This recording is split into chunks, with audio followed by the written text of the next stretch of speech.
Black Thursday Uganda. Ke kalango kano mwenna abakimi president mbalamusiza kumwe bali mukingiriza mu kima ku kisaawe n'okuba nti mumukuuma kubanga security yeetaagisa okuuma omukulembeze oyo yekagwe tulinawo ng'akatiko ekibiriti. Alright, bwe mmala akalanga ako kangende ku kalango k'Ebungereza. People Power UK, People Power Nation Platform UK bakutegeeza nti beegatteko nga bagenda okwekalakaasa ku Ministry y'ebyokwerinda esangwa mu kibuga London ku SW1A 2HB ngena ku zomwezi 18 omwezi ogw'omusanvu omwaka 2025 ku ssaawa 5 ez'okumakya mpaka saa 10 ez'akawungeezi. Ne bagamba bagenda kukuba omulago gutakungula nga bubira gavumenti ya Bungereza okulekeraawo okuyamba military regime oba enfuga ey'ekisibira mu bbwa ey'amagye mu ggwanga lya Uganda saako n'okuwa okutendekebwa kw'enjawulo eri abajaasi abatogombozi mu bufuzi bwa Museveni. Ne bagamba free all political prisoners in Uganda.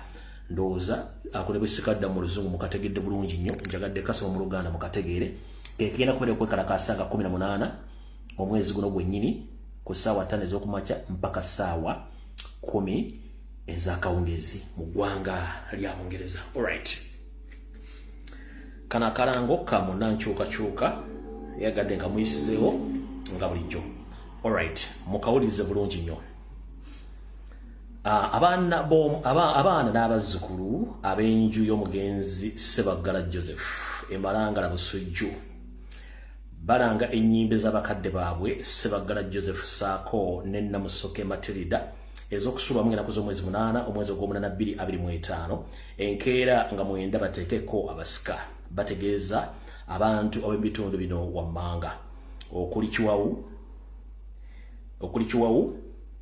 okuli Bwesiige, okuli Kawanga, Buwalula, Kikonge, Kazinga, Ntonyeze, Magonga, Busenya, Kimuli,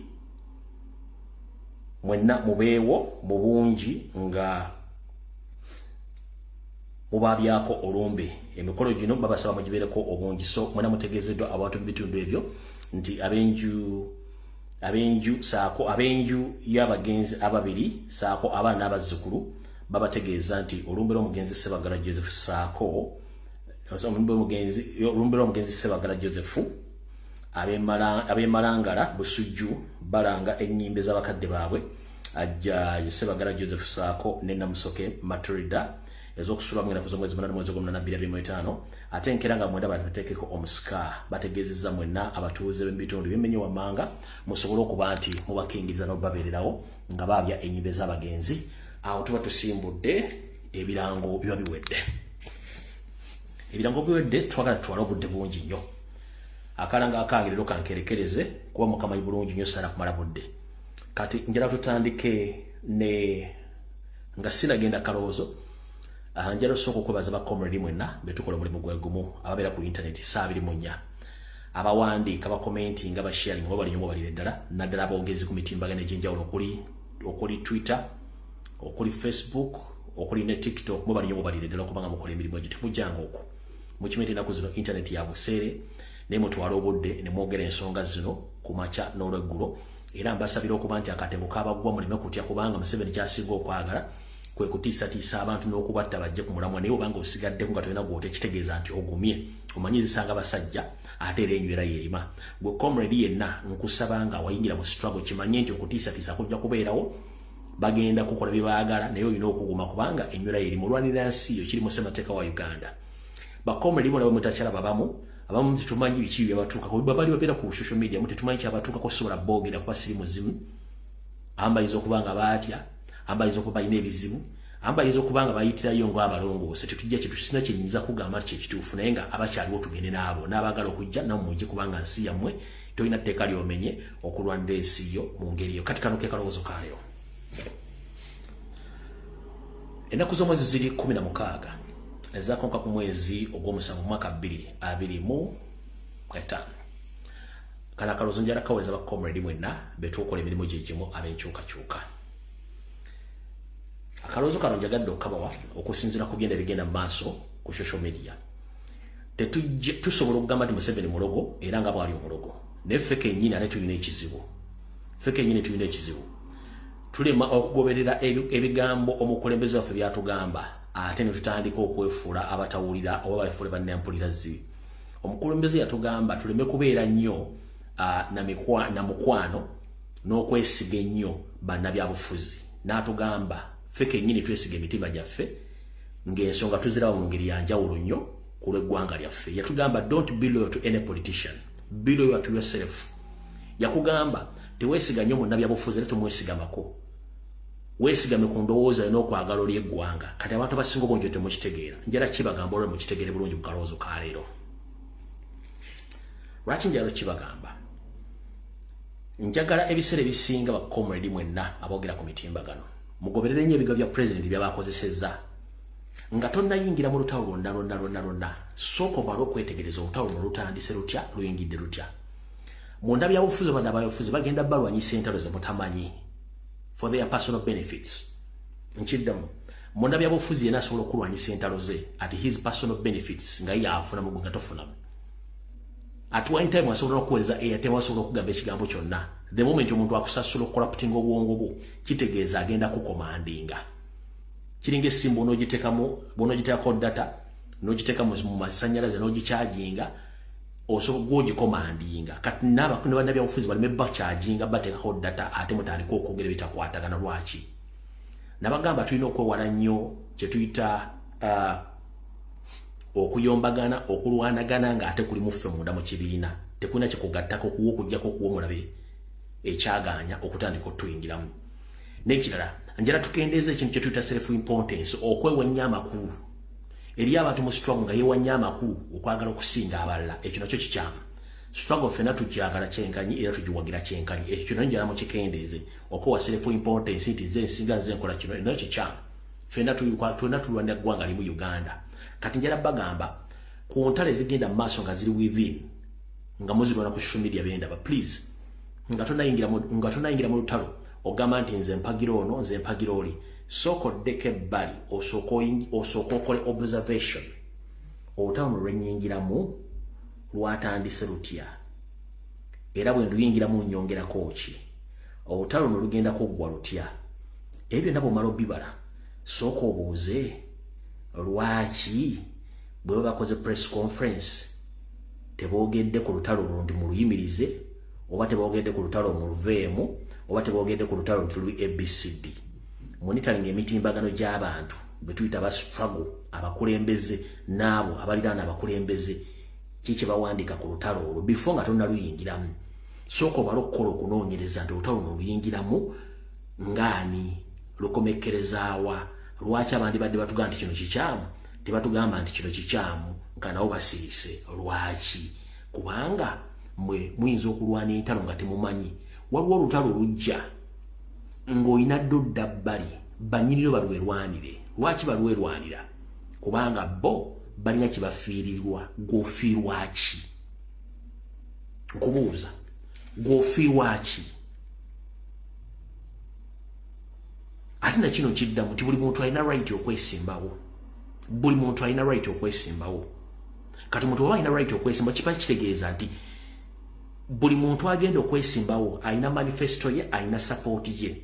So tuleke abantu abakole emirimu gyabwe naffe tukole egyaffe, naye tuleme kukyuzinga side mu ntalo zino kuba tuba twekuba ggoolo ate tuba tumala obudde bungi nnyo nga tuli mu ntalo ezo. Lwaki? Tufuuka ekigambo kye bayita topic of discussion. Topic of discussion. Ffe kennyini tweteerawo emiramwa egigenda okutweteesezaako nga twerwanyisa ffe kennyini. Ekyo kye self-destruction. We distract ourselves from the enemy. Twesaanyaawo nga tugaanye okutunulira omulabe nga tufokasinze ku ntalo ezitukwatako. Kye ngenda okugamba temuddamu kugenda mu ntalo zonna nga ziri within sako ya Nuupu amongst the leaders muzidde ebbali. Nkiddamu temudda mu ntalo zonna ziri bakulembeze ba national platform nadanga si president. Entalo zitulwaza president. Abasigadde bonna entalo ziri personal kubanga balina ebifo baluubirira. Kati gobwe njala kubuulira atagenda kwesimbawo entalo lwana zaaki. Twabagamba focus yaffe ya president. Ba politician balina emirimu egyabwe egy'okukola if they have problems or differences between themselves, they will solve those problems indo. Bweba gajo zisolvinga indo. Gotozi yingiramu unless nga bakuwadde sente okukola omulimu gw'atolo banyuma oyo kye. Ngenda kugamba tewali muliro, tewali mukkanga tewali muliro. Tewali mukkanga tewali muliro. So njagala bakomredi mwena before nga tonnayingira mu lutalo. Soko obuuza olutalo lwenyingiramu nduyingiramu ntya ndufuniramu wa lukomekerezaawa luwongera ku struggle oba terujongerako kubanga gye mukoma okuyingira mu ntalo zino one mba mwagala ku dragging a president mu ntalo ez'ekyana ekito ate nga yandibadde taziyingiramu ate nga tajja ziyingiramu kiba kiwa omulabe omwaganya. Ngenda kusa muganda wange entalo ezimu zirike. Main focus is the president. Why is the president? Bana bya ufuzi basobola okudistractinga, bana bya ufuzi basobola okudisappointinga, as it happened the previous election, last elections. Mwateka mu sente ne muteka mu amaanyi ba comrade ne bafa abala bali makomera. Goba document liwa MP nga bali relaxed nnyo nga tebafaayo kigenda baso mu kibiina. Kati sagalo mane banyigo kwa politician. Our main focus is to protect the president. Ebisigadde byonna bijja kwekola. In fact, bano bonna balwanira position mukagwa Volkswagen gwa mabega. Main focus ya mu maaso nkusaba oteeke focus yo ku president. Bano bannabe abafuzi bano ba job seekers. They shouldn't use you kubanga bagenda kulekawo. When they reach in those offices tebagenda kuwa mwanyo ku mulimu. Webatuuka mu office tebagenda kuwa mulimu. Webatuuka mu office tebalina kye bagenda kukolera. In fact tujja beetaaga okubanga tulwana okubaja akatogo nga tebasobola kubeerawo. Nga tebasobola kubeerawo. Ng'era gwe olina okuvayo okole video kubanga oyo already afunye office tasobola kujja kwogera kigambo kirumba gavumenti. Negwe ojja okujja okyogera. Kati kyenkugamba baganda bange tukyuzinga entalo lutalo lukirwoyingiramu lugatta lwawula lukola ki si kukozesa nso oba gye bayita era. Mwegendereze nnyo. Wano nkugamba ekigambo kimu buli munnabyabufuzi lwakuwa ssente atandika okukomandinga oba kye bayita demanding olwokuba yakuwadde ssente oba yakuwadde kakadde oba mitwalo 5 oba mitwalo 5 buli lwakwata ssente n'azikuwa aba agenda kukomanding okusinziira ku ssente zeyakuwanika. Don't be used because of that small money. Focus. Entalo za president tuzirwanira bwe ani president bwe yawadde ssente. Lwaki protecting ng'oli mu normal senses z'obulungi nnyo ng'oli comfortable. Lwaki bw'otuuka kuba politician abayinza okuba nga bakufandinze n'otandika okwogera ebitakwatagana kubanga oli ku ssente ziri ze yakuwadde. You have to serve depending on the money which you are given to you. That is wrong. Njagala okozesa kutaba odefending a president nga takusasudde bw'oba okozesa omutwe gwo ng'otunulira ensonga mu ngeri y'enjawulo. Buli munnabyabufuzi wakuwa ssente agenda ku demanding agenda kwokyesa. Lwaki mukkiriza okwokyesebwa? Tukimanyi nti abafuzi tebalina kye bagenda tuyamba. Y'ensonga lwaki mu revolution twetaaga aba revolutionalist twetaaga bannabyabufuzi. Yes, somehow somewhere tubeetaaga but currently tebakudraginga mu ntalo zaabwe.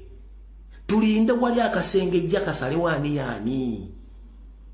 Mutandika okwetegereza social media. Kino nga bwe kibadde ogunta yogedde gundi akomentinze atya gundi agambye atya goluza lwaki eze sometimes ensirika nembanga atabira ne mukubira tyati kino mbaga please ebyo siriyo era mbaga I'm less concerned about those problems. Lwaki ndi less concerned kubanga tezina kyezinyongerako tezina kyezongera ku kibiina okujjako kyongera mbizibu n'okulera president kubanga yali badde akola ku bintu ebirala ne tumuzza mu bintu ebirala. So njala baganda bange tubeere focused. President kyekinyusi kubanga bw'atwala obuyinza abasigadde bonna asobola bahandolinga mu ngeri y'amateeka kuba getwagala. Kikabadde akaloozo ka leero era kafundikidde. Njala tutandike video mu butongole bwayo era etandike. Video egenda tandika etya?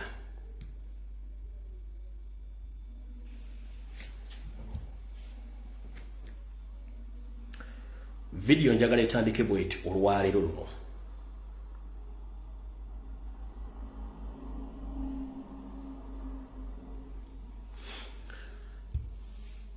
Ngenda soka tegeeza bannayuganda mwenna abali mu nsi yonna n'abali Uganda.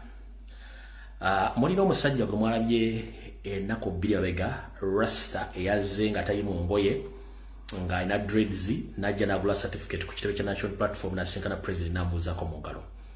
Last ono yono wano kansoke mbalage oyo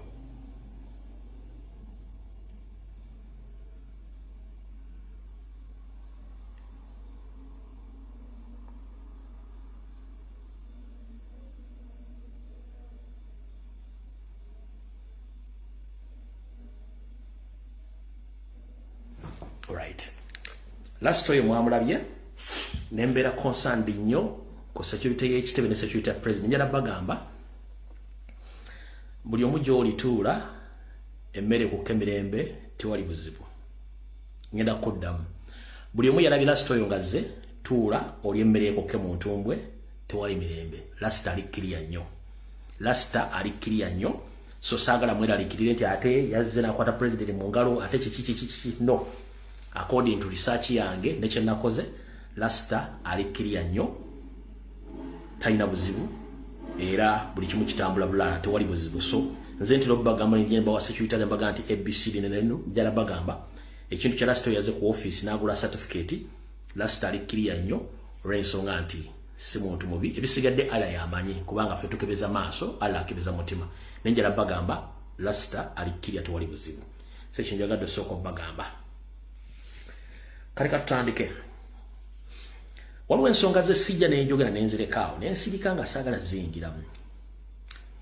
Olw'ensonga nti ebiseera ebisinga njala nnyo okusooka okwetegereza ensonga ezo. Nzize mbagamba ebiina by'obufuzi bigenda kugulibwawo bingi nnyo omulundi guno era bigenda kuba biina main focus yabyo yakulwanyisa President Robert Kyagulanyi Ssentamu n'ekibiina kya National Platform mu nkola yonna.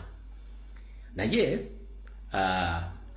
mulabyeko article nga aba prison bewakana nga bagamba nti eddoboozi Kizza Besigye lyafulumira mu komera nga addressing ekibiina kye ekya PPF lyali lya AI.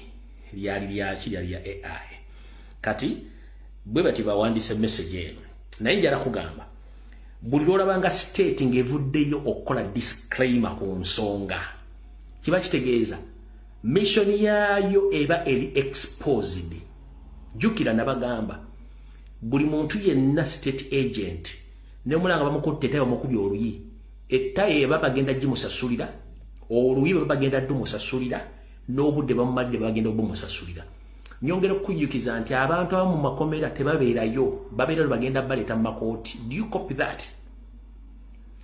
Ba state agent bemuga nti babasirye bajja mu kooti olunaku lwe bajja mu kooti okuwoza lwe babeera mu makomera babeera mu maka gaabwe in closed door nga tosobola kumanya nti akola nti gyali. Kati ku lunaku Besigye lwe yatongoza ekibiina kye ne mu kukyaliwe Lukwago basindika voice note nga recording bulungi nnyo ne bagizanya from the komera. Kati bwe kyamaze okulya government ne bakyali baabwe bavudde ne beegaana bagambye nti prison spokesperson Frank Abaine claims alleged Besigye Ruzira's audio is AI generated. As the public remains curious about how a prisoner can access an audio gadget to virtually address the political gathering, bakugambye nti omwogezi w'amakomera mukulu Frank Abaine agambye nti eddoboozi eryawolekeka ku lunaku lwe baalonkinga ekibiina kya PPF nga Retired Kizza Besigye ayogera nga bakiguddewo, agambye nti eddoboozi lino lyaleese okwebuuza abantu bangi okwebuuza nti omusibe ali mu kkomera ate atandika atya okulikodinga n'aweereza amaloboozi eri ekibiina kye nga kiggulawo. Just last week, there was a controversial at the PPF pressure when the jailed opposition leader dressed his supporters via an audio recording from Ruzira Upper Prison, a facility that is maximally under 24/7 surveillance. Bakugambye nti wiiki ewedde waaliwo ebitakwatagana ng'empale za Museveni naddala ku lunaku lwe balonkinga ekibiina ekyo ekya PPF nga beemulugunya ku musajja Retired Kizza Besigye nga ayogerako eri abawagizi balonkinga ekibiina ekyo naddala musajja yasiibwa ng'ali mu Luzira owa waggulu gye basiibira abantu abazze emisango egy'ennagomola nenga ate komero likumwa esawa 24 ngati waliwo kintu kisobola kuvaayo oba kukolebwayo. Bagayo, but in the light of the above controversy, Frank Abayine ndako umanyi lwaki nsirise Frank Abayine mayanja since when?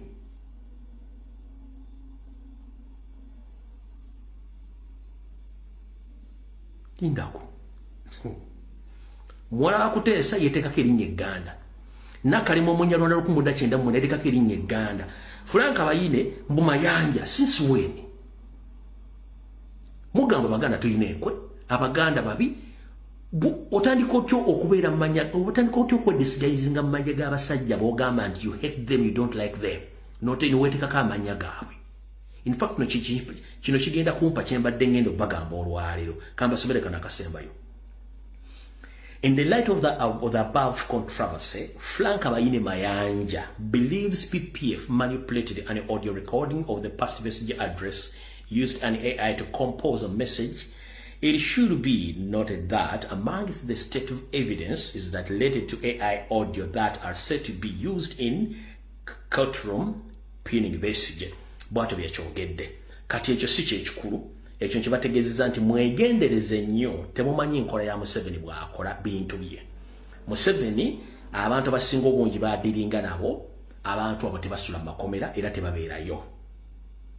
Olunaku lwe banajja mu kooti lwe bakola ki? Lwe babaleeta ne babakima mu makubo gaabwe ne babaleeta lwaki? Njala ku ekyokulabirako. Ddayo tunne Ejjamiro mukulu bw'afaanana. Ddayo tunne Basipapa nga azze mu kooti. Ddayo tunne yennyini gwe mbadde njogerako n'abala bangi. Duralu eyatta Kaziini baamutanada mu kkomera taliyo ne tubakulya gyali. So waliwo abantu bangi nnyo nga bakolera state nga bakola emirimu egyo mukitegedde bulungi nnyo. Awo saagala tukole ki? Awo saagala tugendewo nnyo mbategeezezza ekyo kye mbategeezezza. Kati wano wali okulera okukomba essowaani. Akatambi katandise. Tutandikire wa. Luza katandike na kino.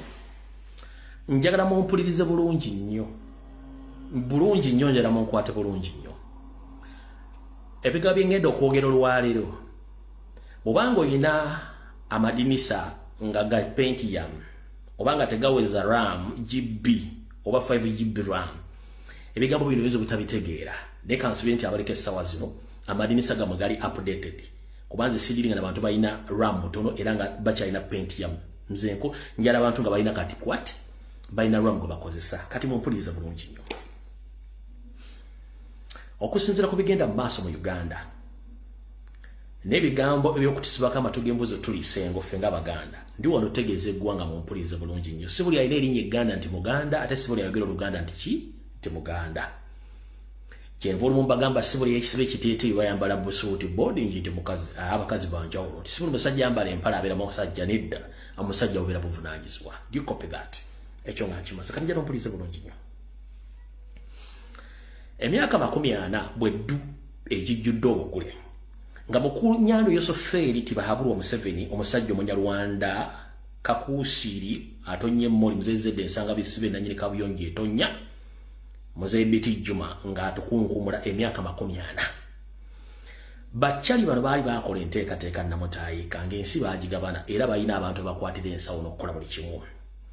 Baganda bange nabagamba emyezi ng'ebiri gye biyise ntinze muganda wange mukoddomi wange muganda munnange ate munnayuganda Kyagulanyi Ssenta mu Ssemubanja. Lwaki Ssemubanja? Munnange tekibadde kizibu nnyo kuyuuza Nyando Yosoferi mutuusa ku leve eno. Mwalabyeko n'omwami omu eyazze mu lutuula olwabadde ku Uganda Road Development Center n'abuuza ekibuuzo ng'alinga gwe baasindise asoomoza omukulembeze. Bulungi nnyo omukulembeze yamuzzemu n'amugamba nti ensonga z'eggwanga si za Kyagulanyi ng'omuntu, nsonga z'Abannayuganda bonna. Nambuuza gwe wakolawo ki? Nga munnange kyali amatama ntengu nekiyazze okubuuza nekimukalira ku mumwa. Okitegedde bulungi nnyo. Oluganda njogera lutuufu. Kati wano kukatandisa akatambi kale. Tekibadde kyangu nnyo kuyuuza Museveni Nyande okumutuusa waali olwaleero. Nti kati ali mu kutambula n'atambula ne mukazi we basaba obululu. Ki ekimutambuza? Alinda n'akikugamba edda. tekibadde kyangu nnyo nga gwe bw'okisuubira okugjayo Ssenyande mu bukulembeze era n'okumuleetera mukazi we okutandika okutambula nga naye asaba akalulu. Lwaki? Abantu bangi nnyo be twatusibiddeko olukoba nga tulowooza nti munnange balumirwa eggwanga era bategeera nga ffe abakoledde Museveni emyaka 30 bwe n'okutuuka olwalwo be tuba tetumanyi nti basobola okukola ebigambo ebikyamu nga bino. Be tubadde tuyita nti bali mu opposition, watu tebadde mu opposition, bano babadde bampiga ba Museveni ebbanga lyonna era nga bamukolera. Nga buli mukulembeze yenna abadde azze mu ludda oluvuganya gavumenti babadde batuuka ekiseera ne batukoza Museveni bafuna ekinyegenyege ekijja ku Museveni naye ng'obuzibu buli luddawa. Mpuliriza bulungi nnyo. Buli mukulembeze yenna abadde mu ludda oluvuganya abamu wadde abamu badde bakolera Museveni ne badde batuuka ekiseera ne bafuna ekinyegenyege ekijjako Museveni ng'ekituufu bakijja bagala mujjako naye nga kyekibalemesa. Mpuliriza bulungi nnyo. Bino mbyogera okuva mu 2018 okudda emabega. Njala kubeera clear. Statement gye nkola ngikola kuva mu 2018 2019 okudda emabega. Bwe naamala ogizza emabega then ngireete olwaleero ngigassaganya ogitegeera bulungi nnyo. Ng'abantu bangi nnyo baagala okuggyako Museveni nga boogera n'abopposition bano ku kye kigenda okukolebwa. Wabula basajja batto tebaamanya nti mu meetings baatuulangamu okuggyako Museveni olwalinga okufundikira meeting eyo ng'ebibadde mu meeting byonna Nyande Yosoferi aba yabifunye ku mmeeza ye ng'ategedde ani ayogedde ki, agenda atteekamu maanyi ki, agenda atteekamu ssente mmeka era bagenda kikola batya. Gwe teweewuunya lwaki abantu bangi abadde mu opposition abadde figure ez'amaanyi bazze bafa. Naye bulijjo tekyefumitiriza. Nkugambye vidiyo ya leero atayina mutwe nga tegukola dindo jaggisanga ku mitimbagano emirala.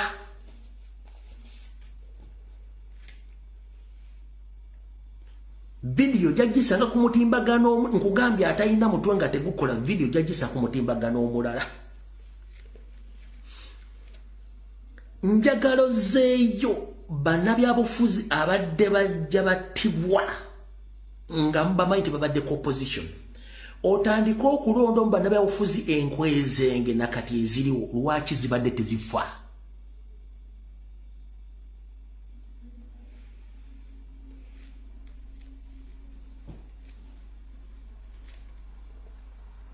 Lamu omwapodeeti nze.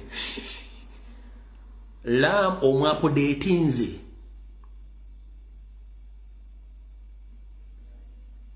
Have you updated your Windows according to this information? Have you updated your Windows according to this information? Batandise okufuna amagezi gawo gazze. Ntandise okulaga gawo gazze. Kati mukitegedde bulungi nnyo. Kati soko ove mabegeri gye mbadde nkusindise jangu tutandikire mu 2019 n'okutuuka olwaleero. Veri gye mbadde nkusindise kati njagala nkujjeyo okuleeta okutandika ku 2019 n'okutuuka olwaleero.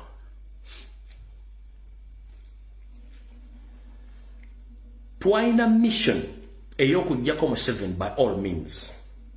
Wabula buli meeting eyatulwangamu okusala entoto Museveni avuddeko atya yabeerangamu abasajja abo aba opposition bonna basinga obungi. Wabula buli meeting lwe yaggwanga bwetibwe kapa byonna ebiteeseddwa nga Nyando aba abifunye dda baani abimugamba be basajja bennyini abali mu opposition. Kati kibadde kizibu nnyo okuggyako Museveni nga abasajja abadde beefudde opposition nga weebali.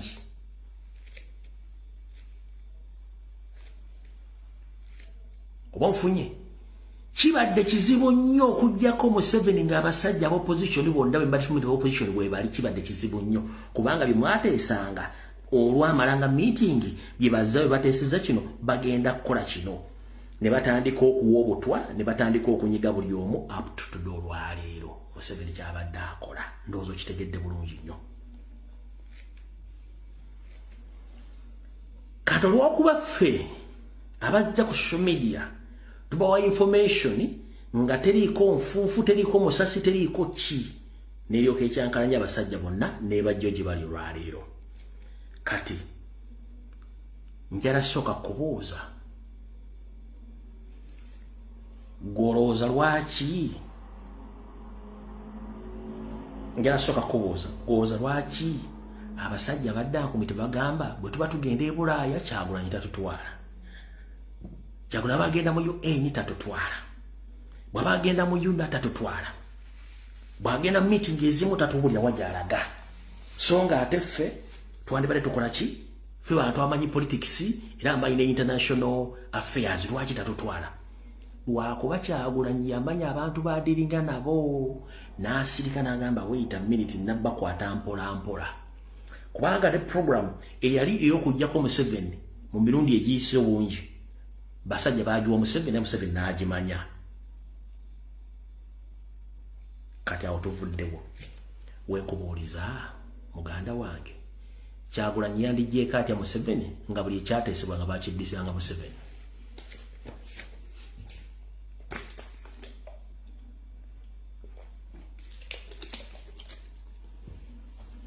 gwali mu diaspora ali mu chapter yonna eyagamba nti nze struggle entame njivuddemu okubuuziza Kyagulanyi yandigyeko atya Museveni nga mwali mulowooza nti bali mu opposition buli ekyavanga mu meeting okujjako strategy ezikola okujjako Museveni babuliranga Museveni akawungezi kennyini ova mu meeting bali badde bamujjako batya nkubuuza mwerafa struggle yatulemesa twagivaamu kubanga tomanyi obwongo olina butono kubanga totegeera temubadde temusobola kudiringa n'abasajja bano kumanyi kye bakola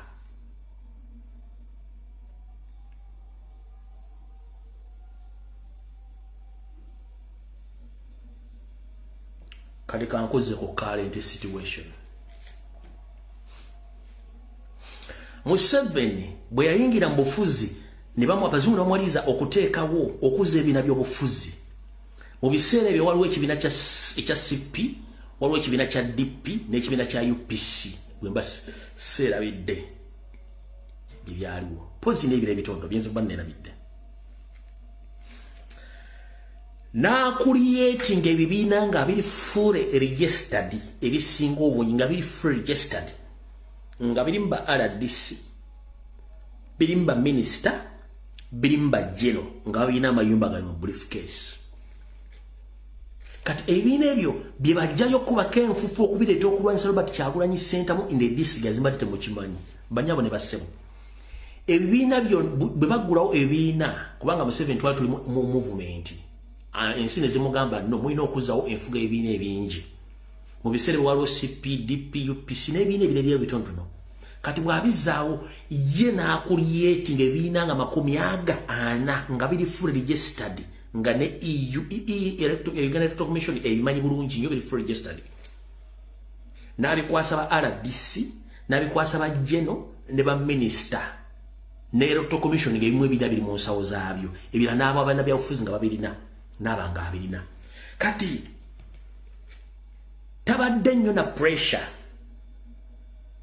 Robert Kyagulanyi Ssentamu bw'ajja ne National Platform n'amuteekako piresa bw'amutaddeko piresa mu kalulu akawedde era n'amuwangula kati mu kumuwangula ye Museveni abadde talina kyazzaako wabula abazza Museveni mu buyinza beba opposition Museveni teyezzaako mu buyinza aba opposition kyegire yeteera we bazzaako Museveni mu buyinza batya balekinga nga information ne strategy ez'okujjako Museveni 1 basabotaginga nga buli kimu kigenda mu bibiina ne National Platform akimanya 3 bakwata sente hard cash ne bajjamu abaana ne bajjamu abaalima ne babakwata ne babatta nakati bakyabattisa za mukitegedde kati ebibiina byonna biva essaawa zino tebabiwandiise jjo tebabiwandiise luli bibaddewo bajja obujja kibiina bakubako enfufu kino kijja kukolera genda okole kino na kino kitwale nga bamuwa ssente ng'agenda akijjayo kati kyenjagala osooka okutegeeza mu osooka ejjiyo matowulirize bulungi nnyo kigenda kujja enviri ku mutwe kyekiruwa mu normal circumstances mu mbeera eza bulijjo mu politics ekibiina kyonna ekiba kizze emu yakyo ekigendera kyakyo kyakutwala buyinza era kiba kirwanyisa oyo omukulembeze ali mu buyinza kimuggyeko. Ekigendera ky'ekibiina ekyo kiba kirina manifesto. Manifesto byebiruubirirwa oba byebigendererwa byebigenda okukolera abantu. Tunuulira ebibiina byonna ebibaddewo ebikadde Museveni byali amaze okuteekinga over nga abitutte. N'ebibiina ebimeruseewo kati olwaleero nga tumaze obbagwa mbuufu njagala ombuulireyo kibiina ki ekyakulaze manifesto yakyo ne kiddegana ku website era nga bapolikinga manifesto eyo. Ali mu comment section manifesto y'ebibiina byonna ebimeruse eri kwani. Nagambye alina amadinisa amatono video gyesonyiwe.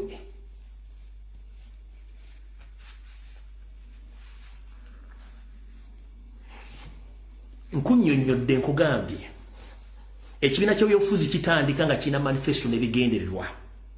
Ompulya bulungi nnyo ng'ekigenda kyo kyakutwala buyinza oba kulwanyisa gavumenti eri mu buyinza si bwe kiri nti ye njala sooka kubuuza ebikadde byonna ebibadde Museveni byateekinze over n'ebipya ebizze olwaliro kibiina ki ekyali kigambye manifesto yaffe ya 2026 manifesto yaffe yeeno kibiina ki?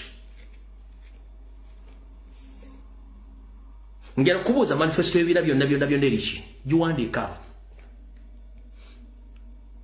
Manifesto y'ebibiina byonna eri ku ki? Byonna manifesto zabe ziri ku ki? Manifesto z'ebibiina byonna Museveni byatadde byonna bagiyita National Platform plus Robert Kyagulanyi Ssentamu ye manifesto y'ebibiina ebyo. Kati wenkugambidde twandibadde tujja Kyagulanyi badde ajjako atya Museveni nga bano bonna badde bakolera Museveni.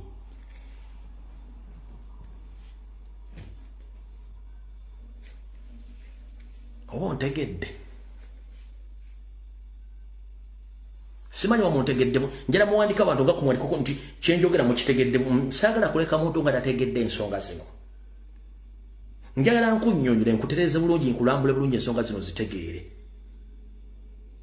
Nkubuuzizza ebibiina byonna ebikadde bibaddewo Museveni byayingiddemu n'agyetekinga over ne basipaya babirimu n'ebibiina ebimerusewo nga tugenda mu kalulu kano birina manifesto empandike gye bitadde ku mutimbagano tugenda kukola kino watulwanyisa Museveni. Lwaki byonna bijja manifesto buli akola speech ategako Nuupu Robert Kyagulanyi Ssentamu. Robert Kyagulanyi Ssentamu ne Nuupu ze manifesto z'ebibiina ebyo kiba kikulaga luddawa kiba kikuleza kibadde kizibu nnyo okujjako Museveni nga bano abasajja bakyaliwo kati Kyagulanyi bakuterere ku mpiza bonna bakuteredde okwa kiki oyagala. Ogwo omulimu batasobola kutuuka mu ntebe nga tasobola exposing abasajja bano. Gobadde osuubira nti Kyagulanyi badde asobola okujjako Museveni nga tanaba ku exposing abasajja bano kibadde kizibu nnyo.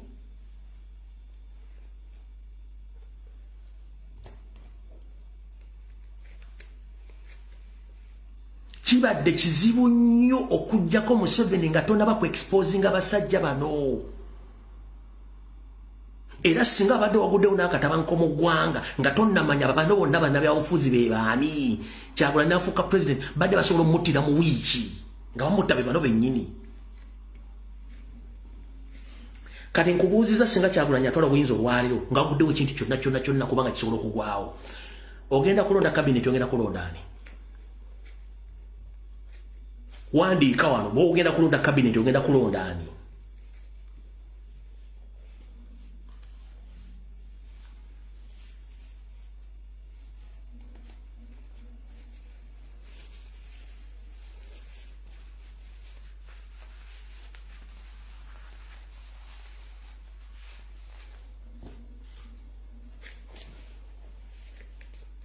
Tunulira bali mu NRM bonna babbi bazibu. Tunulira bali mu opposition bonna babbi bazibu baffere. Bw'oba ogenda kulonda cabinet obadde ogenda kulonda ali okulonda cabinet egenda kuddukanya eggwanga eryo.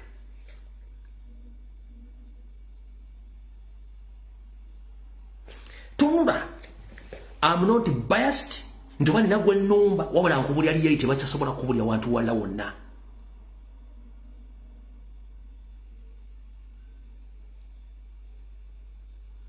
Tahiwo ebiina ebirala bikyajja nkuddamu ebiina ebirala bikyakola ki bikyajja bino ebyazze mwabire bulungi nnyo bikyajja. kati ekyo omalo kitegeera kyenkunyonyodde bulungi nnyo nti kibadde kizibu nnyo okujjako Museveni nga tonategeera babadde okola nawe baani nga buli kyoteesa kyonna oluva mu meeting kisigira wa Museveni obadde ogenda mulwanyisa otero mujjeko otya.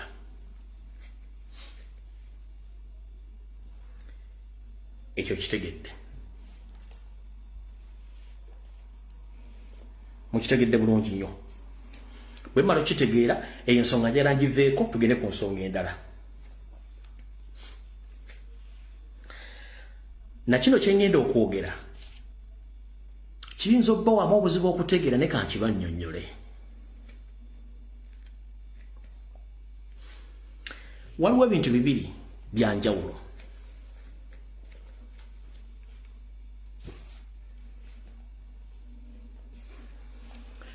Muwulira bingi nnyo Abaganda bankwe bwe babagamba bwe babagamba nti Abaganda bankwe si babagamba nti Abaganda bankwe. Kati this is the reality. Ejja kunyiiza omuntu ne kandi kugambe. Okuva n'olwaleero njagala okitegeere. Tewaliwo ggwanga libayita Uganda nga Buganda teriiwo. Buganda ye Uganda. Nkiddamu. Buganda ye Uganda. Tewaliwo ggwanga libayita Uganda nga Buganda teriiwo. Politically, economically, socially. If you remove Buganda from Uganda, there is no Uganda. Alina amagezi gitwale, atalina amagezi ogenda kiwakanya. Lwaki? Dira ekitundu kye bayita Buganda, oba ensi gye bayita Buganda ku map ogikwata ogikule mu bukuuzi nga baga nti unplug ogikulemu otubulya Uganda ebiruddawa. And its existence, politically, economically, socially. Dire gwanga libayita Buganda ku map oli unplugging oli kuli mu Uganda oli gem. Uganda besigadde luddawa.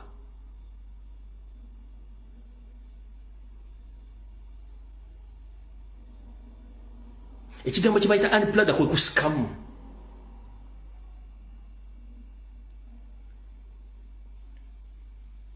So, olita down akubuzaabuza.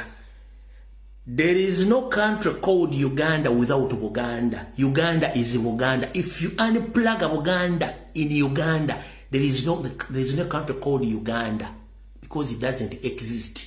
Politically, economically, socially, it doesn't exist. If you unplug Buganda out of Uganda, okitegedde bulungi nnyo ekintu ekyo. Kansula magezi gaze. Kati kyo kiba kiwedde. Kankuzeyo wali. Bakugamba nti Abaganda bankwe. Naye baanya basangibwa mu Buganda. Obuganda babuyita Buganda clusters, Obuganda bw'abantu. Abantu abava mu bitundu by'enjawulo okufominga Obuganda. Abantu babamu bafuna embeera zaffe ez'Abaganda ne bazitwala, ne beeyisa, ne balowooza, ne bakola ng'Abaganda. Bakomekkereza beyita baki? Beyita Baganda. Do you copy that?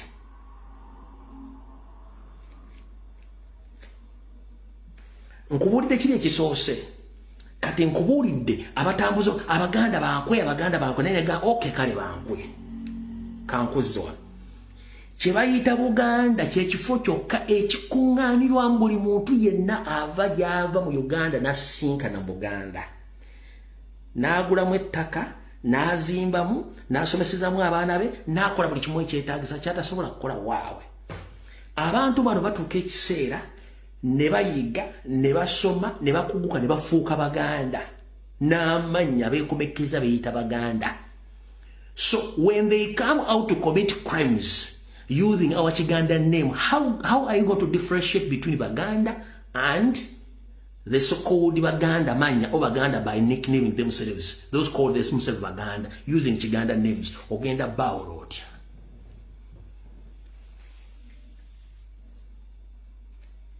Ogenda Bawroad. You can't. Amanya moga manyi. Navayo wano omuntu ne bagamba oveyo omuntu gwe ngambye nti si Muganda ajja challenging. Nobody came out to challenge me. Tewali.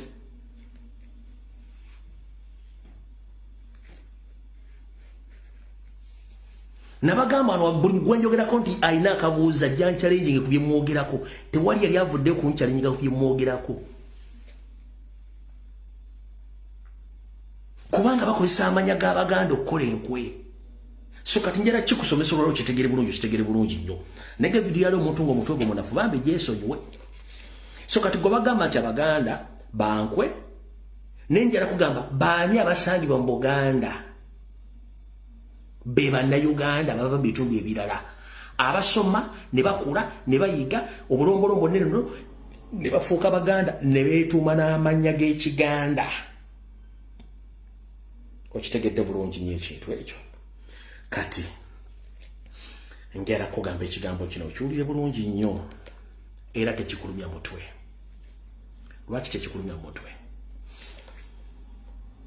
abantu bangi bannabyabufuzi abasinga obungi mu Uganda banoonya mirimu so si kukyusa mbeera z'abantu.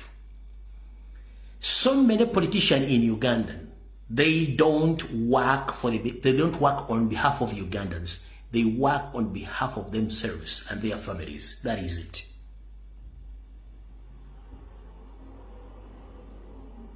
Opulira bulungi bana byafuza basinga tebakola ku lw'abantu bakola ku lw'abo ne family zaabwe bempita ba political investors. They invest their money into politics. Bwe baba successful enough before they have to get back their money nga bali mu offices. Obagamba okujjako government emusasula sente ze investinga kijja mberera kizibu nnyo batono nnyo ku 1,700 oba ekitegi nakyo. Ale bogo mulingi munasonyiwa mukitegedde bulungi nakyo kibanyongere mukitege nina okubulya ebigawo bino obitegere bulungi nnyo bikukema tugenda mu kalunga kikyumanyi kyoyogenda okuzaako kimanyi baani boodiringa nabo obategere bulungi nnyo kati mala okusomesa ewantu awo n'otegerawo bulungi nnyo kati katugende wane ewantu.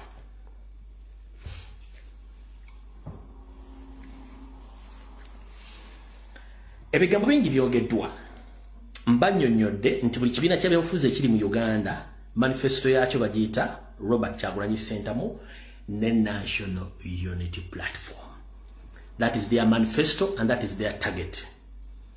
Ku social media mbadde mbadressingidde bulungi era mbangambire yes oguddewo ekibiina tokwebaziza nnyo manifesto yo eriki era gwogenda kulwanirira ani ekirala mbagambe ekigambo kimu kiriwo ekiti.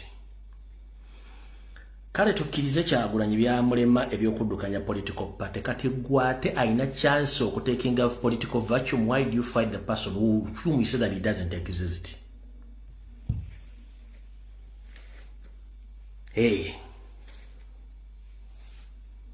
ojanoga ti Nuupu yavadda kumulamwa Nuupu muyaga kati nakino kikanji kunyonyere Museveni bali baga Nuupu muyaga kibayita omuyaga mugumanyi abali mu America ndozo wali tornadoes ne mu Uganda buli mu tornado muzima kati kankwe ne tulina mu light tornadoes obo ne kati waliwo tornado ezitera okubeera ku Lake Victoria twazibalageezo ne mu Uganda mulimu tornado butono mu muyito obuzimu bujjene ne kerefufu ne kati kula buli kimu kati mu Uganda tubuyita buzimu nenga it's kind of small tornadoes oba mini tornadoes butono funo bulya okajja ne kafuukula enfufu kati bagamba Nuupu muyaga naye meaning y'omuyaga ogumanyi omuyaga gusiikula ne gufuukula buli kintu kyonna ekiryawe ekiba kizeewo kiki ekigenda mu maaso kakulu si kyekiriwo. That's the true definition ky'omuyaga gubikudde buli kimu ekiriwo ansi oba oyagala ki.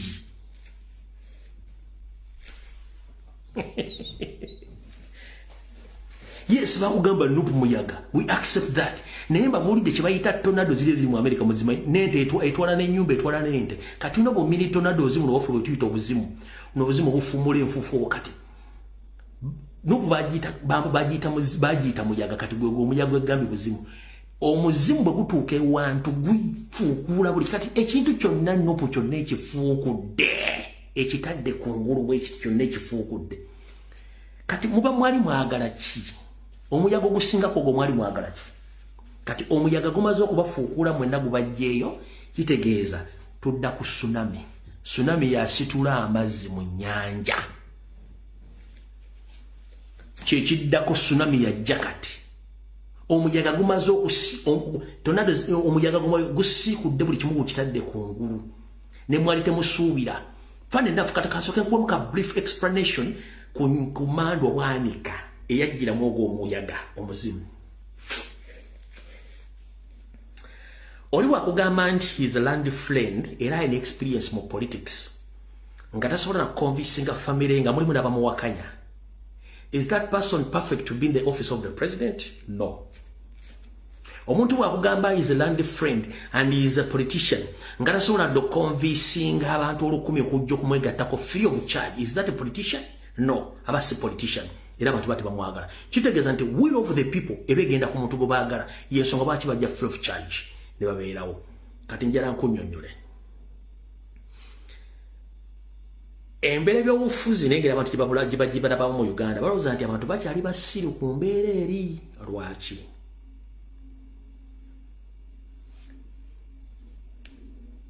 Ekibiina kya Katungulu Cumu Stacy ya Mayanja tebaase kiwayika. Ekibiina kyo baasooka ne bakiwa bye n'agamba sijja sobolayo nakuna ayinza okuba kwali baasooka alifula bye naga nakitya ne bakiwako kamiliyani naga ne baagala kiwaako moral for moral, peace for peace, peace for moral naga sijja kisobola kati ne bakitereka mu kumala okitereka kwe kukireeta ne bakiwaani ne bakiwa mumpi awunya ttaka Katungulu Cumu najja nakyo. Kati ekibiina kya Katungulu Cumu kye yaleese okulaga nti emmanda bwanika yanika abantu.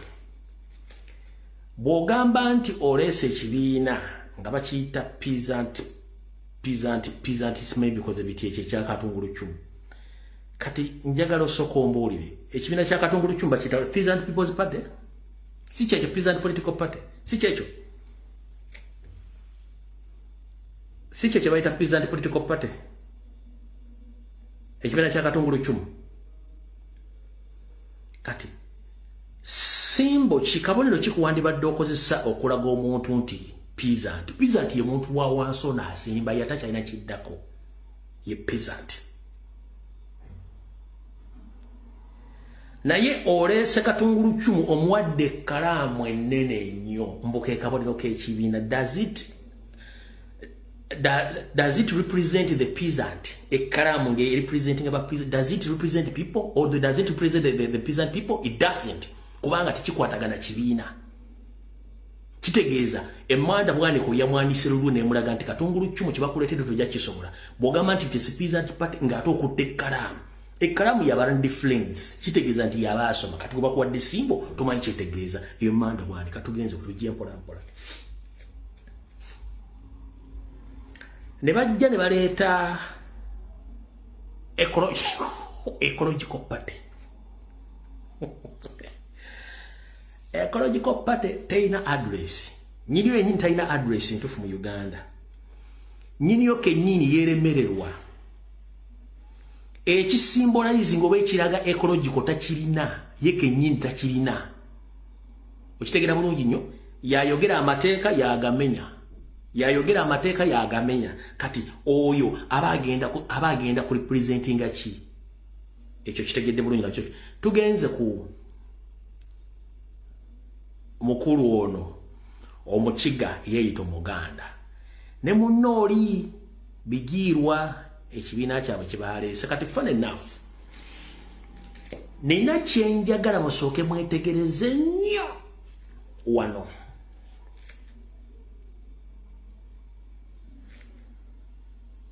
Ka video kanda kabatereddeyo naye njagala mukyetegereze nnyo muwulire omwami ono ng'ayogera.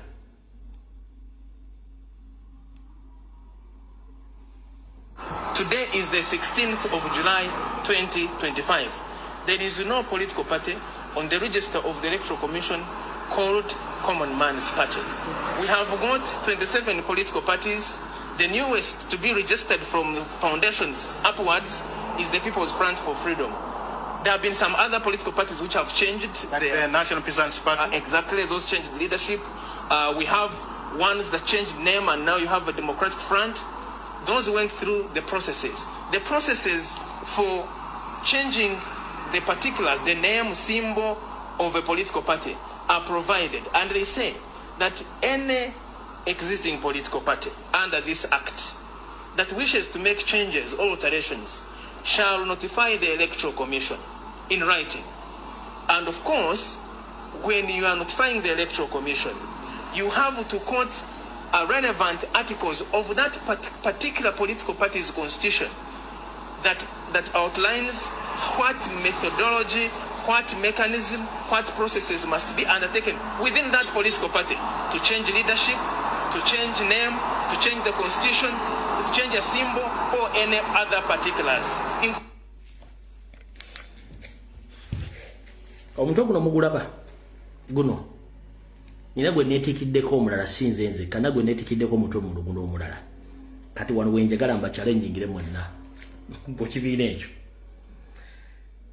teriyo muntu asobola kuva mu bbanga nanye n'agamba nti within coming days I'm going to launch a new political party nekigenda mu mawulire nekijja mu public Electoral Commission nekanula amaaso poliisi n'esirika ekibiina ne basheduling bagenda okironkingira poliisi tekigobye Electoral Commission tevudde okukola kwogera ku kigambo kyonna nkyako mpuliriza bulungi nnyo ona akyeganyita kimate kiriyo sikiwandise ngwe guno omuntu nagwe neetikiddeko omulala sirinze kakanjala kubuuza mwena kyemwesawosobodde kwetegereza mu kintu kino oli n'agamba nti ngenda kulonkinga ekibiina ekipya n'atwala obudde n'akiranga najja n'akironkinga nga poliisi temuyimiriza n'ekifunga yakibuukinze n'afuna ne congregation ezijja ne zibeerawo in place poliisi nga temukutteeko tebalina kimukoze kyonna n'akironkinga nekigenda nemawulire nekigoogerako then after few days omwogezi wakakikobyeko najja n'aga nti ekibiina tekiriyo n'akubuulira emitendera gyonna gye kirina okuba nga gye kirina okuyitamu nebyetaagisa simai constitution kati bw'ayogera ku constitution okukyusa obukulembeze okukyusa simbo okukyusa ki that is what we call a reverse psychology with a minimum target lwaki balina ekyo kye bakuvuga nga bakugamba nti kino ekibiina olwedde tekiriyo but wagenda kugwawo scaffold between ekibiina ekyo ne Electoral Commission naye nga balina ekifaananyi kibasindikira nga bakisindikira ku national platform jjukira nti constitution yaffe bagaano gigazeetinga awamu kitegeera bakivuga bakozesa ono munyagwa n'ekibiina kye nga bakirireetinga ebikirimu byonna bijja kuggwera ngera bakuga nti national platform era ebizibu bifaanaganako nebyaki n'ekibiina wadde ekyo baga nti kiri mu kukola mbu kiri mu mateeka wabula gye bavuga batwala ekintu kino aba mutegedde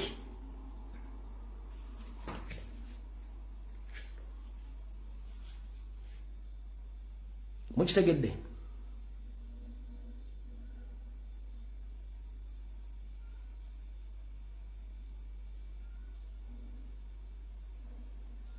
mukitegedde kye mbagamba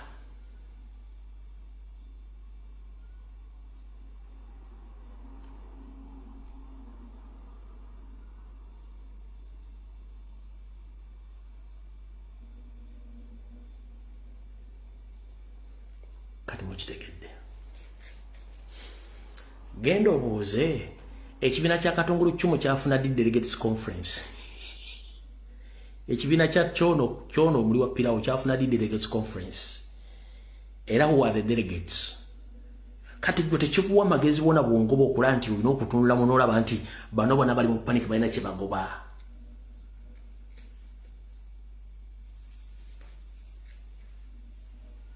gotuna balina gye bavugemu ekintu kye bakivuga bakizeeno naye mwe temusobola that was a logic statement nga balina gye bakuvugira kubanga tosobola kunganda ekibiina kyalonkinze olaba ffe ekyaffe tugatugenda kukola press conference ne mugisazaamu twabaga nti constitution bajja amending ne mugaana tugenda mu kulonda what if tutuuka ne bagamba nti the case is open against national platform buli kimu kisinzingiddwa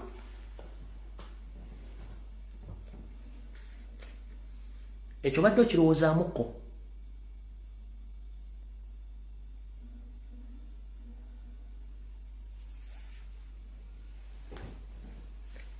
obadde okirowoozaamukko kati omaze okitegeera tandika weetegereze engeri ebiina ebyo gye bijjamu gye babikolamu obwangu bwa electoral commission gyevuddeyo okwogera n'ebigendererwa byabwe biki mujja kitegeera bulungi nnyo nga mumaze okufuna ekintu ekyo bulungi nnyo kati mutegedde bulungi nnyo atuvuddewo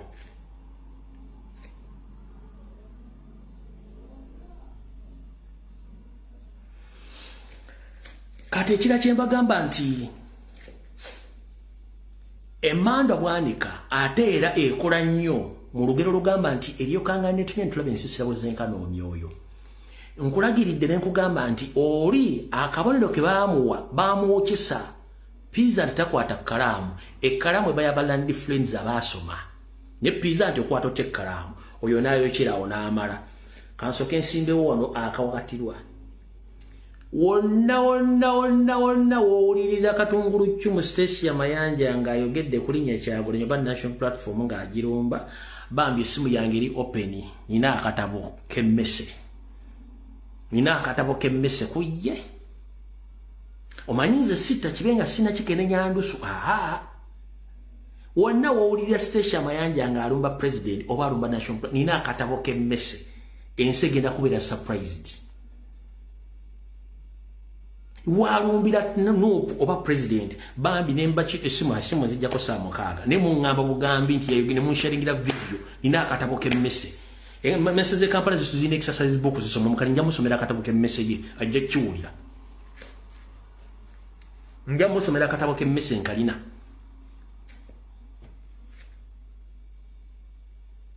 nja musomera akatabo k'emmese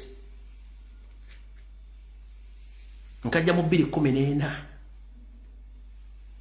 wona waliaga amanyira president oba amanyira National Platform ngenda musomera akatabo k'emmese nedduwa sizisobola kuba siri mu Islam naye ngenda kusoma akatabo k'emmese nga kalimu edduwa ajja tegeera saagala mulumba nga tanalumba president gwona womulya nga amulumbye Samuel ne National Platform ngenda musomera akatabo k'emmese luli nasoma kambuza akoli olongera musomera akatabo k'emmese ajja kategeera awo tuvuddewo kati mbadde nkyakusomesa obujega bw'abantu bano ne emmanda wanike yiyenekamu abantu bano ekibiina bakironkinze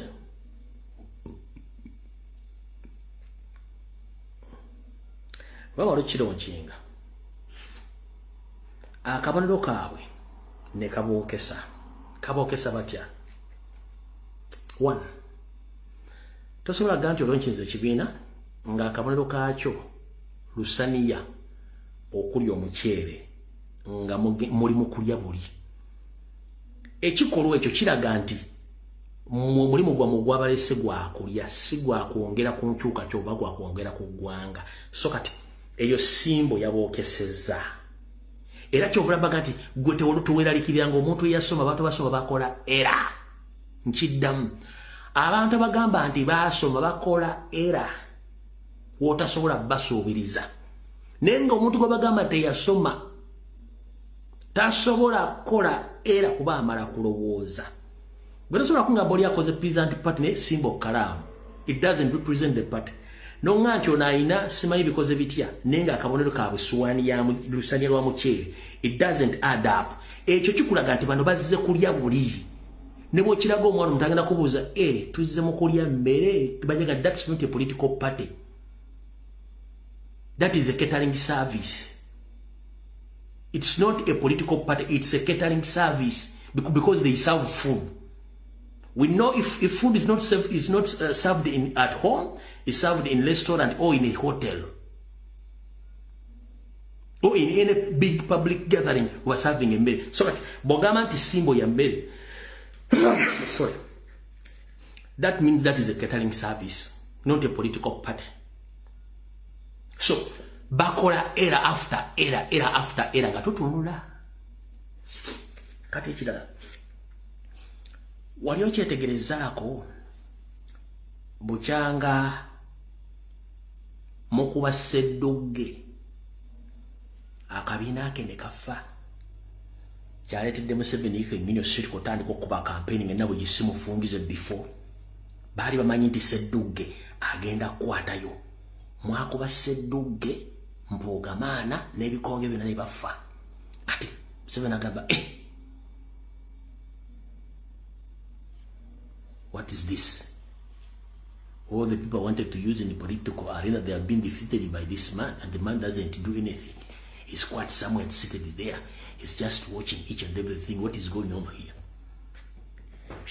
Kati yene yesu tekyamusitula mbu azize kutukulaba PDM oba simanyi wereso kuliyoshe no bwe yasindikayo kati ohimbala president mumanyi luli bayita Matias Mutyamba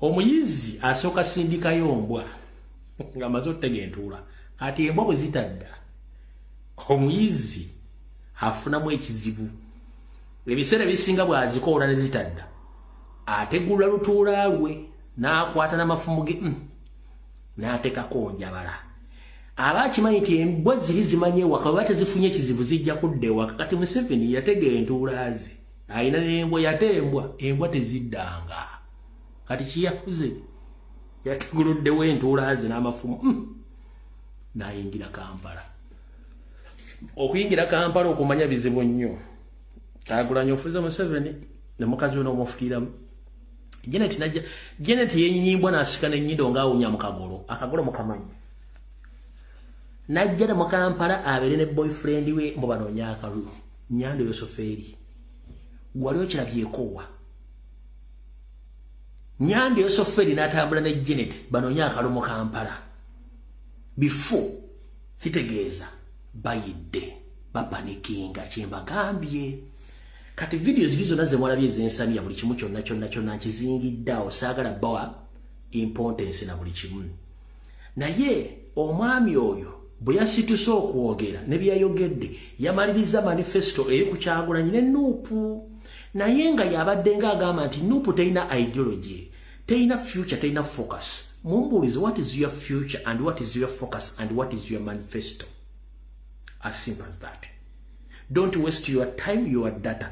Ask those people. All along you've been saying that Nope lost focus. Nope doesn't have a future. Nope doesn't exist. So it's good enough that you open your own personal political parties. Can you please show Ugandans that you can take over the vacuum which is there, left by Robert Kyagulanyi Ssentamu or Nope? Instead of attacking Robert Kyagulanyi Ssentamu or abusing him, just occupy the vacuum which you are watching or which is there waiting for you. Ukitegedde bulungi nnyo. Abantu mbatugambira ebigambo ebyo babitegeere bulungi nnyo. Nze kintu bwe kiba kyannema nga mmanyi lwaki oli kyamulema. Lwaki sikozesa bukodyo obwo kuteekinga over ku kintu ekyamulema. Ng'obadde okimanyi nti omusiguze yenna ng'anaakusigulira omukazi. Ebiseera bisinga mukazi we yamugamba ebiremye bbaawe musiguze bya capitalizingako okusigula omukazi ne bw'amala omufuna ate naye akolera ddala bbaawe oli byabadde akola omukazi n'esanga ali mu masaŋŋanzira bw'ati nzire eno nzirire kubanga ono bye yali akola ono yali tabiriimu naye bw'amaze omufuna byakola kati nzire luddawa era abakazi bonna basinga obwo gye basigudde babasigula nga basinziira ku weakness zammwe nga mu reporting ebizibu reporting abana abasiguze kati omusiguze wamala okufuna bawo yatandikira byakolera ate akola n'okusingako kyovula bagamba nti akusigula amalinnya bw'ogwa kuyita kadduwa nnema wava olugero olwo. Do you copy that?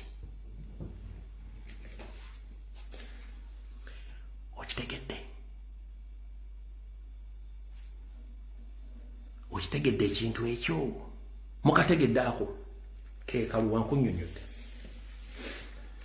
Abaganda tugamba nti akusigula amalinnya bw'ogwa akuyita kadduwa nnema. Abasajja basigula bakaabasajja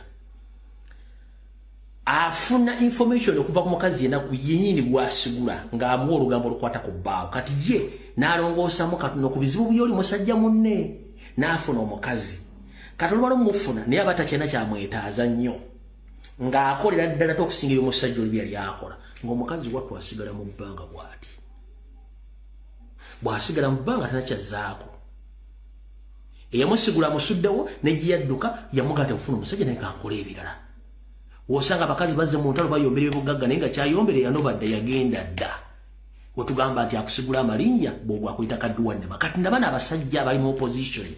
One, balowooza Museveni abaagala nnyo. Museveni doesn't like any indigenous Ugandans. No, there is no way Museveni likes you. The moment he allowed the foreigners to take over the country by allowing them to buy free land, to do business without limit, to associate in Uganda without limit, to do each and everything without limit, without following the orders. He doesn't like Ugandans. He likes foreigners more than you because himself is a foreigner.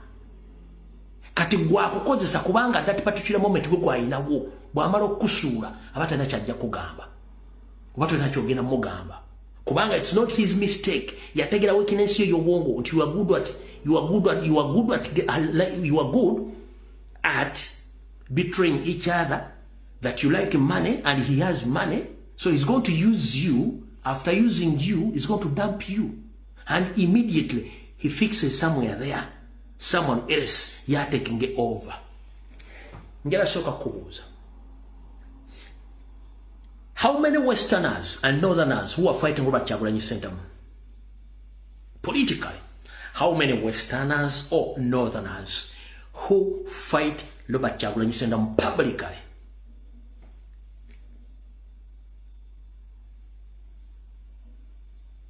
And how many of you who attack Robert Kyagulanyi Ssentamu are serving in Museveni's government? How many of you? No one. Chembagambye nti akozesa nakumala okukozesa era ng'ovumye ojolonze naye ebifo byayagala singa gavumenti agitwala agenda kusamba bantu be mwe babakoledde mwabalimidde mwe muli bali waliwo bansanga bisiba balonga balinze mwe temusobola kufuna kintu kyonna bagenda bakozesa bamale babasuule.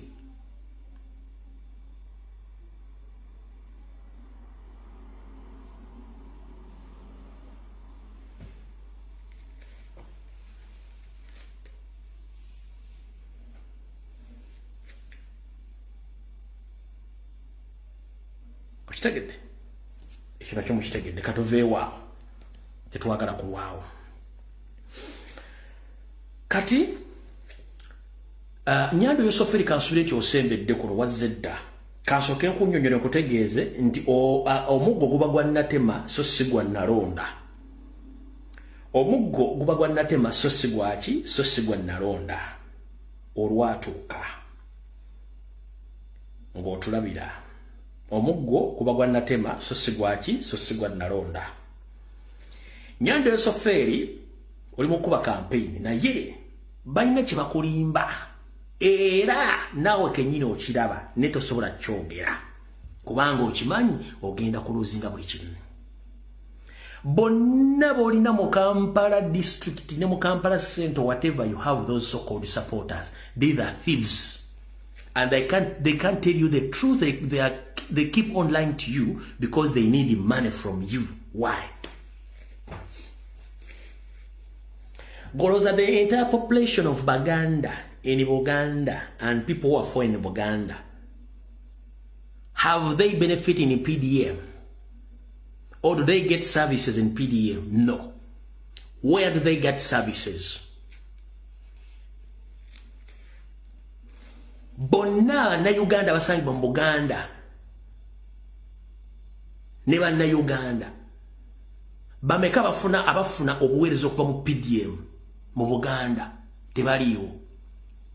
Golooza lwaki bakusindikiriza ogende mbokose PDM olambule onoonya akalulu kubanga balina kye bataagala kulaga.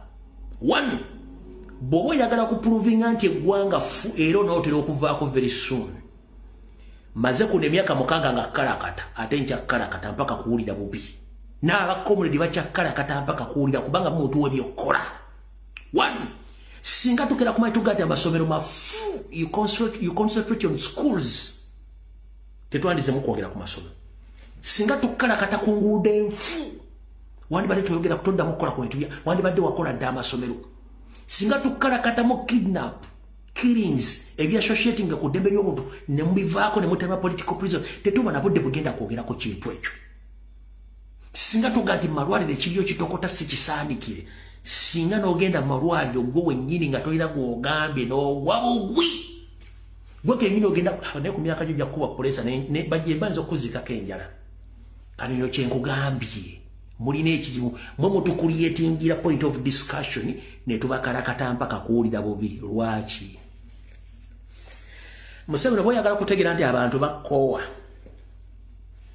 oba bannayuganda b'ofuga bali bubi era ng'abantu bakulimba keera ku makya nga watadde omusajja wa civilian mu Kampala nga tewalangiridde nti ogenda kujja mu kitundu kyonna okera ogende Mulago masiki ne bw'oteekako 8 okera ogende Mulago lambule Mulago okuva ku ddinisa erisooka mpaka ku lisembayo nga bakuwandiikira buli kintu kyonna ky'osanze Mulago gwe kennyini ojja kufa pulesa both Mulago Kiruddu ne Kawempe ne Mulago yennyini kera ku makya olambula amasomero ga gavumenti mu Kampala ojja kufa kera ku makya ojje mu downtown mu Butalo olambule nga tekuliko ba NRM okole survey gwe wennyini ojja kufa kera ku makya bakuyise mu nguudo z'omu Kampala z'otayita muva ku bino biyita simanyi northern bypass southern bypass ne bakuyise mu Nnyonyi yita mu nguudo z'e Kampala wakati ojja kukwata Katumba Wamala okwata oyo Idi wa Kampala okwate ne minisita wa Kampala okwate ne baminisita bono bakwate obasibe nga nina bugisi mufungize kubanga bibakugamba birala nnyo ku bantu basuubiza abantu bali bubi abantu bagoba ku mataka abantu containers abazisiba zibbi bazimazeewo bwe kiba sikigenderere lwaki webuzabuza nga afukaana bakati okulagako bino kankola gekola betuwewe yagende bwi wagitandise yakomekeredde ne results zavudde muri ho kakasenti wakoze nkole empo myenda lunga yagoba ya amayuni bozi wagambo li muganda wawa ngenda kuza nyira bwe yogedde mu Buganda tugamba nkole empo myenda lunga yagoya amatooke bine bigambo bibyo si byange wagambi oli musanyufu nnyo olwa bavuko buvuddeko mu kulikesito nga ba NRM okugoba Nopu mu Kampala temwagoba Nopu mu Kampala wandi bagambye mwebale kunyaga na kutulugunya banna Kampala okutwala ate mwawangula bakulimba n'ogamba gwe muganda waawa kano guwa koogedde mwebale okusuula Nopu mwebale njagala kuyozayoza abavubuka b'omu Kampala okulonda kw'abavubuka mwebale okusuula Nopu mwebale awo mutandise kwenunula kati fe Abaganda b'omu Lukoola batandise okwenunula ku kimu abali mu gavumenti ate mwenunula in courts batandise abali mu gavumenti ate mwenunula muli mu struggle nammwe ate ogambye nti bebale benunula kuva muki abali mu gavumenti benunula tugenze kanka kuddize wano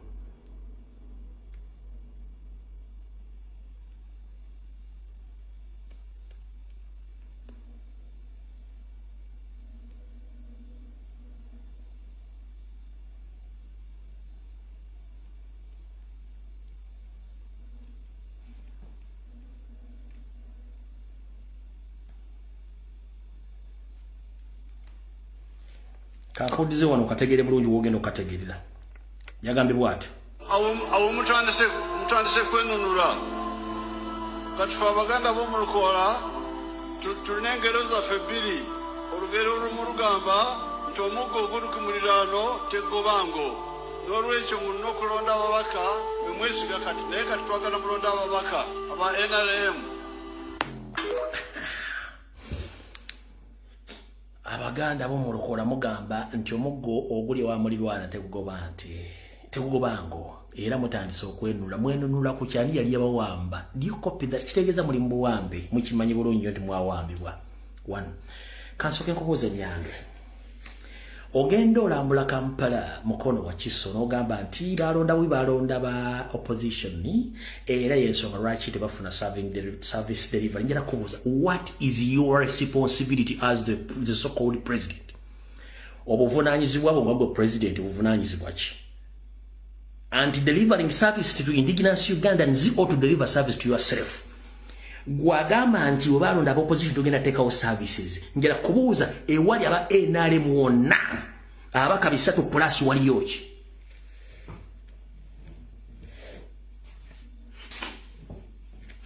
nze mbuuza ewali abakaba NRM bonna basukka 3 plus wa 14 kiki ekiri waliyo service delivery Nyando yosoferi bitijuma mze bitijuma wali aba waliyo constituency ya NRM eriedwa erimuli Faro Hospital ngirimuli kimu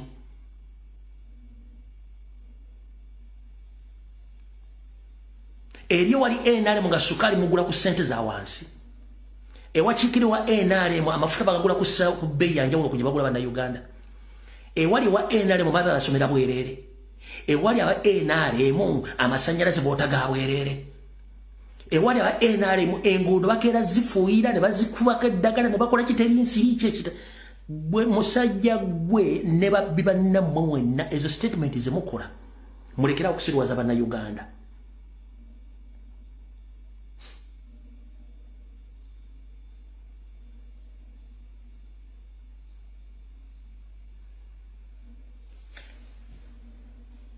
olonda opposition bongera funa service wali NRM waliyo ki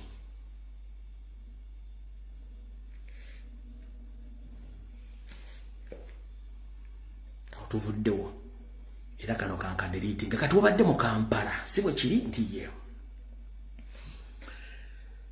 ngenda kuzanyira video gye mwalabeke ya boda boda ng'agikuliddemu ye Majambere naye njagala owulire kibayita okukakalaavu tosobola kunga nti tuba tugamba people power our power buli omu naddamu willingly naye okukaka okuli wano kyenjagala osooka obuzaavinge sooka owulire ekintu kino oli okukakazita balo bonna baba baguze muguzi daba ye enyingi yasinatya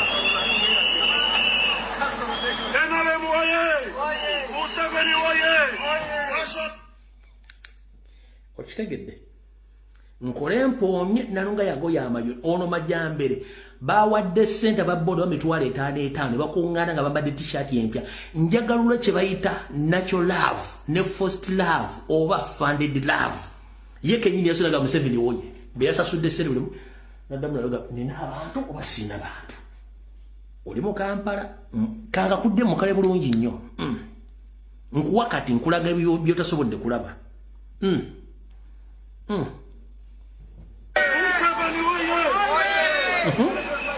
Natya NRM oye Museveni oye Kasolo oye Rubaga oye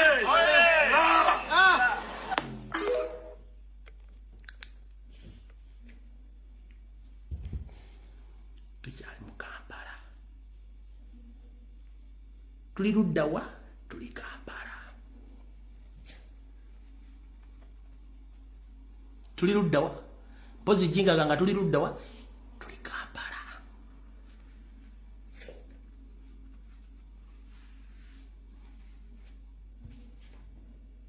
nkabaddiremu nga tuli luddawa basasudde billions and billions of money nkabaddiremu omulundi mwene ku video endala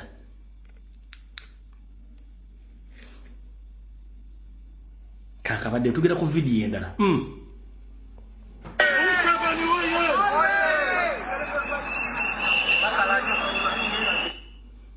jasose nayita ogusooka nga teryanyega n'atyamu n'akyuka omula bulungi nnyo n'addamu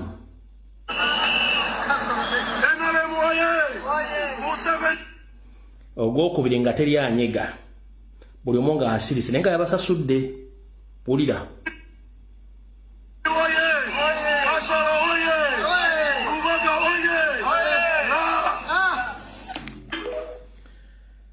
wali obaddeko mu kiraalo ky'ente n'ojja n'ozigwamu n'otandika okugamba ng'oyinga azoogereramu ente kyezigenda okukola buli tegenda kugira bweti kati nakino kyeyabadde mu Kampala zezo ente zebaaguze naye ente nga tezimanyi zo ziri ku byazo kati otegedde watadde sente zo kati tugenda ku vidiyo endala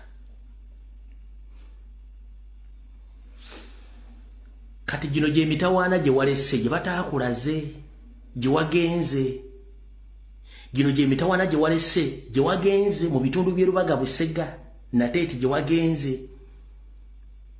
abantu baakuleetedde si ba mu katale wasanzeyo bantu balala nnyo basombe ab'omu katale kati kamba kulageko abatuufu bategeere Nyandwa Yosoferi Bitijuma Muzeeyi jajja kaapu abantu be bakusombedde bwasanze mu katale badde bawujja obunyama sibo mu katale kati kankulaga mu katale nga wakavaayo baba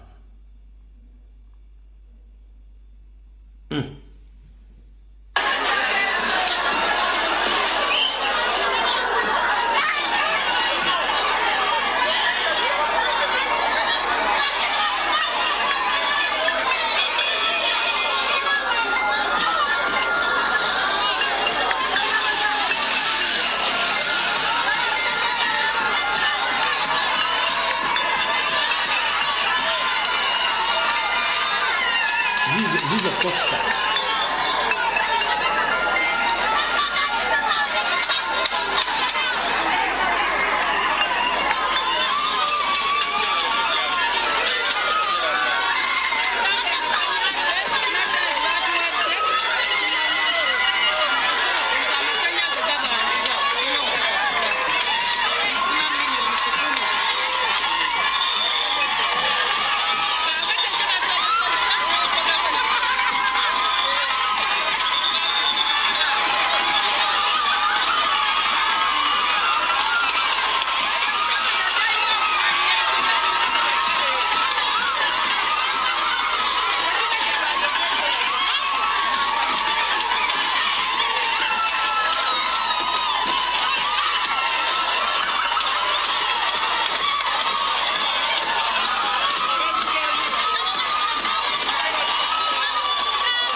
Eyo video nze njirina nze katogenda gisanga ko TV ku radio wawonna nze njirina bannanyini katale bannanyini Busega bonna babaganya okwogera abagoyi mu katale basomba baba ene babateeka babadde bawucho obunyama bannanyini katale babaganye kubanga bagenzo kuvonga akatale kabanji wa milioni 10,000 za masanyalaze babaganye byogerako kyenkugambye wano badde bajaganya okuvaawo ko nga bali mu kweyalya kyenkugambye ukitegedde kankuwongere nze ndiwo balabisa nkuongere anti wagamba yunini adala katika nkwambalabise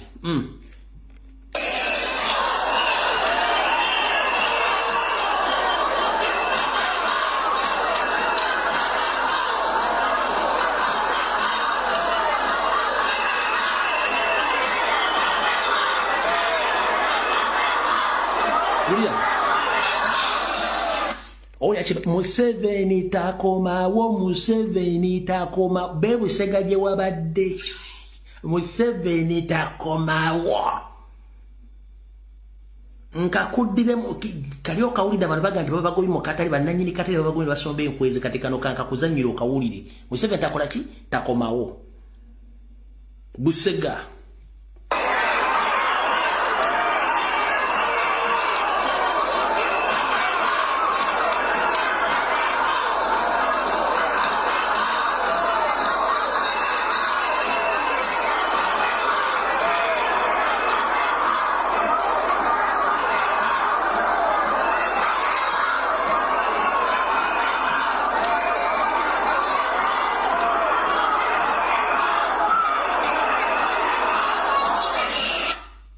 nja kikakasa nkuongere kankuongere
kati mzebite Juma nyando tibahabura tabaiswa mtanu waka nsete mzizide nsanga bisibe jajja kapu genda okubire DPC wendatete akubulira yasanze ne biba muvumye ogenda kwata minister bo n'abantu bo mu Kampala bo n'aba NRM mu basibe kati lokotegere kye tukugamba abantu bakowa baagala service delivery taliwo kyobula baagala nkyuka kati ozotegedde olwaliro ekitufu bwe kiri kana otuvuddewo ensonga agimaliriza njagadde boa kifaananyi kiri mu Kampala nyando esente ya spendinze ngaloza ina akalulu kati nakano kanka mugamba akategeera Mzebiti Juma nyando tibahabulwa Mzee Cap wabadde olina okubeera ku nakivubo bbulu olina okubeera ku nakivubo bbulu olina okubeera ku nakivubo bbulu wiiki naye gwe mwakwasiza ssente Misa Kabando mufero mubbi olukiiko olubadde lina okubeera ku nakivubo bbulu yalugyewo mbu bamugambye tewakyali awagira NRM watadde olukiiko okuva mu katale bwonna obutalo bwetoloddeawo era mbu yafunyeko intero mbu bagenda kwogera ebizibu byonna nga birumeka ye ng'omubbi oyo mukyala birumeke Lukwago n'obufero buli mu Kampala ng'abantu beesimba bagenda bigamba Nyandwe kati kye yakoze Misa Kabanda naddira olukiiko mbu alutwala Kololo asomba abayaye ku ssente z'omusoboze mwamuwadde ng'atayagala abantu bakubuulire mazima nti abantu bali mu kubbibwa bali mu kuferebwa lwaki 1 Lukwago eyeyita meya mufere Misa Kabanda mufere eya MP Kagege owekologico ba pikoze bitya mufere bonna bakulembeza bali mu Kampala bafere kati bati abantu okugenda okwanga bana Busegalese kifudde kiyakoze tekiriyo kane mu Kampala bali bategese olukungana yalujje ku nakivuo ku kisawo kye kisomi agenda dutwala Kolo asomba abantu be kati Nyandwe asange yaba eda basomye kuva bitundu benjawulo nga byayogera bagamba yes ninge kitufu takimanyi kati mukuru mujja tegeera ensonga lwaki abantu baagala change ko bibususse obuyaye bususse obukumpanya bususse kati mukuru ono saagala nnyo Mulumba naye yakoze statement ejja okundeeta omukolako full episode tubayita Elias Lukwago yakoze statement yeyo ebyanyando ne bantu bemaliriza njagadde mu expose nga kola kiri mu Kampala kati njagala mulize statement yo musajja gye yakoze je njagala muwoningirako Kuloto lina mundu wosi ya mwangu kambera si ikifujo wa meya ngochika bile byaka mbala mabulira miriko don't service you are the worst performance in terms of construction of our roads. You are the worst. I want to say this. But about that service, I want to assure you, it's not going to be business as usual. Don't service, it's not going to be business as usual. We have given them only 4 months to complete this road. Only 4 months. Except some moves from our contractors. Delays in the delay. Contracts done. So that's how our companies are in China. What way songa? Na South African Development Bank. They don't know. Agira buati navumbera. No mugamba situga tudwane. Pantafira muna rukolona. Asa kanyo na bagayo gina mpulidde mutima. Kintu kisi. Amasikali ito obulambo ne bukulukutawo ne bugenda uti. Tafa. Bafira myala. Ikimuka njogiri. Gavumenti wakati webeera minisita. Yali executive director. Ala sisi ngaenda jike muno bayino nolikebira bogere ya gavumenti. Yes, yekole tufu. Banjaba ne basaba tebakulya sente nti waliwo olutalo wakati wa Lukwago ne government administration wona bali mu Kampala tewali lutalo. They sit, they agree on terms and conditions kubigenda maso mu Kampala nkiddamu. Tebakulya sente nti waliwo olutalo wakati wa Misa Kabanda Idi n'abakulembeza bala mu Kampala tewali olutalo. They sit, they agree on terms and conditions bikolebwa mu Kampala. Lukwago nakugamba ajja ku exposinga singa onogeza okulumba national platform lwaki nina information enzijuvu ekisanje ekiwedde sente zo zonna salimu sale yakiza nabaze kusasula wagamba public sente baze kusasula nga maze okukiriziganya kungaba y'amataka gonna nerizo zizo bupya ne contract zoli mu kugabira abayindi basalimu sale ne dot service joyogerako waliwo atakimanyi nti kampuni zonna ezikola enguudo mu Kampala zonna za salimu sale era nga contract zonna mwaziziwadde bupya kati ova mu public olaga abantu mbuguliro oyo era oli nyuto ojjako tukimanyi bulungi nnyo tewali kikolewa mu Kampala Lukwago nga tokimanyi buli kimu kyonna okimanyi ekisanje ekiweddere bali bakujja mu office eyo sente ze batakusasula zonna mwakiriziganya ne salimu sale bazikusasula bulungi full payment bobo mpaka nyamu oyagala kudisprovinga njagala otekeyo kire mu court ngobanja government serezo basa kusasula kuwa meya sente zonna bazikuwa ne mugenda mu negotiations nofuna buli kimu kyolina ofuna nakati muli mu negotiations era contract zonna ziri mu Kampala zikola enguudo z'aba China neza UPDF neza dot services zonna za salimu sale kati oyimire mu public otiisatiisa abantu obuzaabuza abantu tokumanyi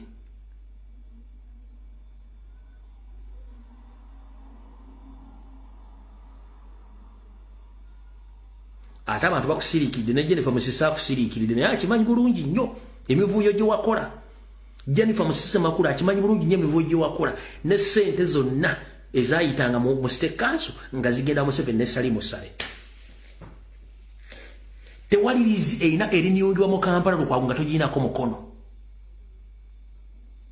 nakatale kahamu bana Kivubo stadium okochiwa buli kimu wali okimanyi okujjangawo ne wefula mbokaaba nnyo wali okikola ndi disguise okwekweka nga just kama fledging buli kimu wakyo wali okimanyi era nga mukolaga ne ham ne sente zayisinganya mu mikono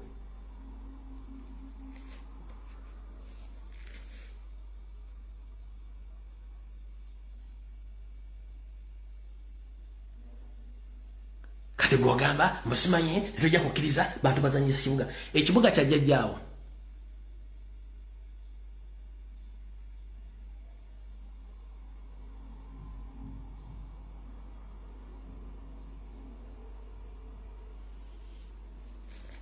mu bantu abalina okukwatibwa mu Kampala gwasooka ku layini eyo mu bantu abalina okukwatibwa mu Kampala ku nguzi n'obulyake lukwabo gosooka ku line.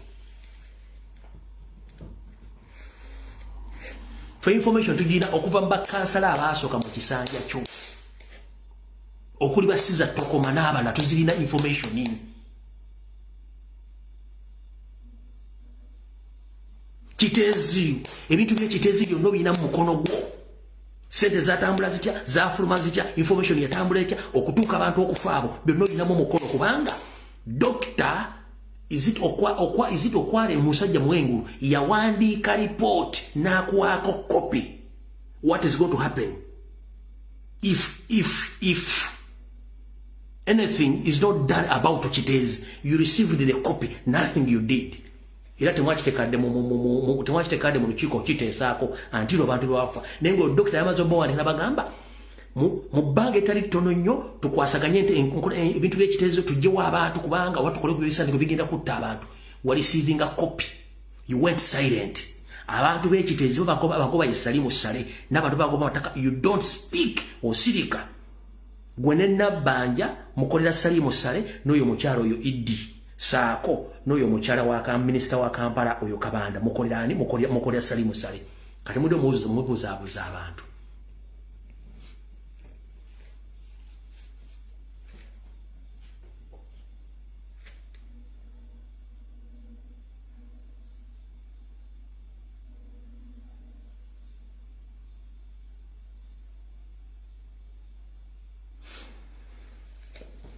Ekyo nkimaze nina wenkulindidde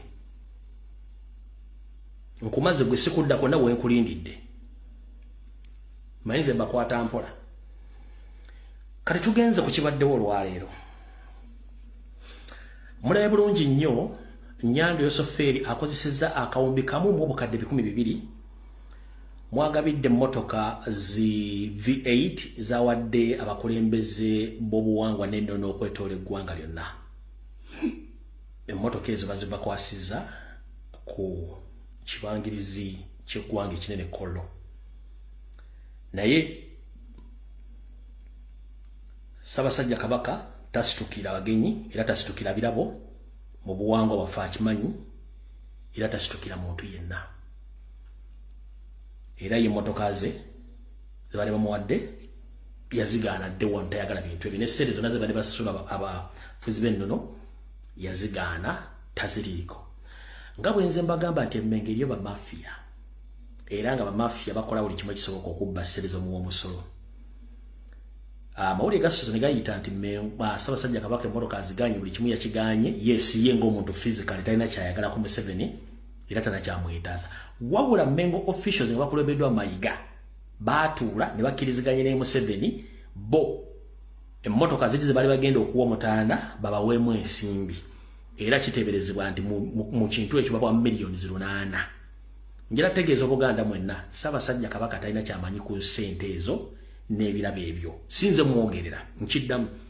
I'm not the official spokesperson of His Majesty the Kabaka of Uganda, Ronald Muwenda Mutebi II. I'm not his official spokesperson, but I pass the information.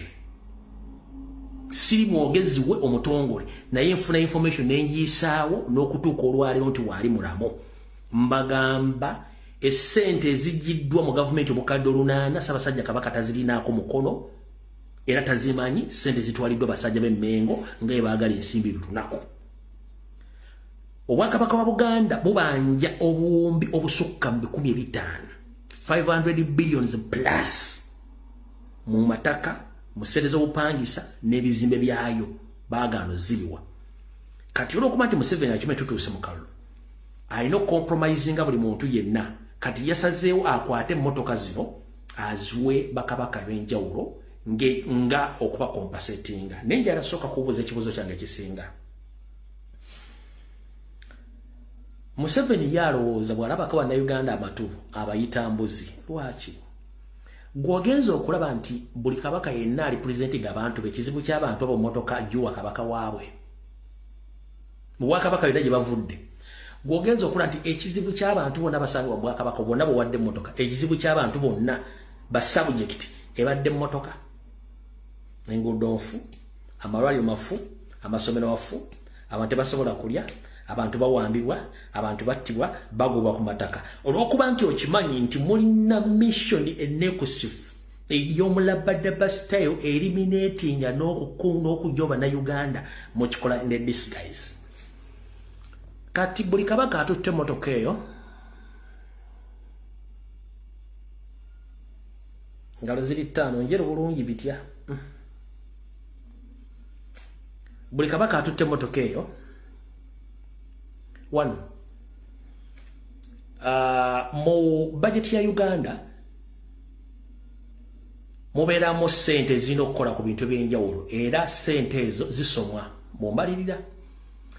Wali owuliddemu mu mbalirira ya Uganda nga mulimu embalirira egamba nti bagenda kugulira abafuzi ab'ennono emmotoka ez'ekika kya V8 enene bwezi teziringa omuzigo nedda. Era olabyeko article yonna nti government epurchases emmotoka za V8 ziri awo zirinze zigenda gabibwa. Gwe ku mutwe gwo gweweetikka nga kuliko n'ogwa neighborwo lwaki buli Museveni gwayo emmotoka amwaya V8 nga tebamuwadde ssente genda mu bondi ejigula. Museveni alina bondi ezize n'ebisumuluzo yabikweweera bagenda kutta embaata za neti zino. Museveni alina bondi ezize nga mulimu ekika kya mmotoka zino emmotoka ezirimu SE zayagala specifically alina bondi ezize nga ba importinga mmotoka ezo specifically mainly zitagetinga bantu be bayagala gikuwa n'ogitula nosukinga SE n'otula muri n'ozimba ogamba namala alinzija ku Museveni alibala bakati walete emyaka eki ng'otandika okukola nga atugiddwa amalusu otandika okukonzibanga TV zino ez'ekibuto ng'eguddemu omulira nti etandika kusebengirira ng'evombegerwate nga yeebota bweti kati mwenna bafunye emmotoka ezo mbalamusizaako bamugyebaleko. Museveni emmotoka azirina bazikola bwe kyebaagala era bazireta bulungi nnyo ne bagikuwa. Ogenda okuwulira atafudde abductore bw'ate wafunye cancer stage 4 simanyi ossa bubi simanyi ate nakoze eki kubanga tewamanya emmotoka gye bakuwa temwakimanya. Ekyo bakiyita silent genocide. Kati akutte emmotoka 15 emmotoka ziri 30 if I'm not mistaken. Bw'ogatta emmotoka yennyini V8 n'ogattako ne pickup z'emmotoka 2 z'emmotoka 30 bw'abanga azikutte n'aziwa mwenna bw'abaga beberiminate nga ajja beriminate nga muggwewo mudde mu Rangos simanyi placing the king simanyi kuzawo kabaka ono nga yamaze dde okuyisaawo kyayagala kubanga you don't know temumanyi.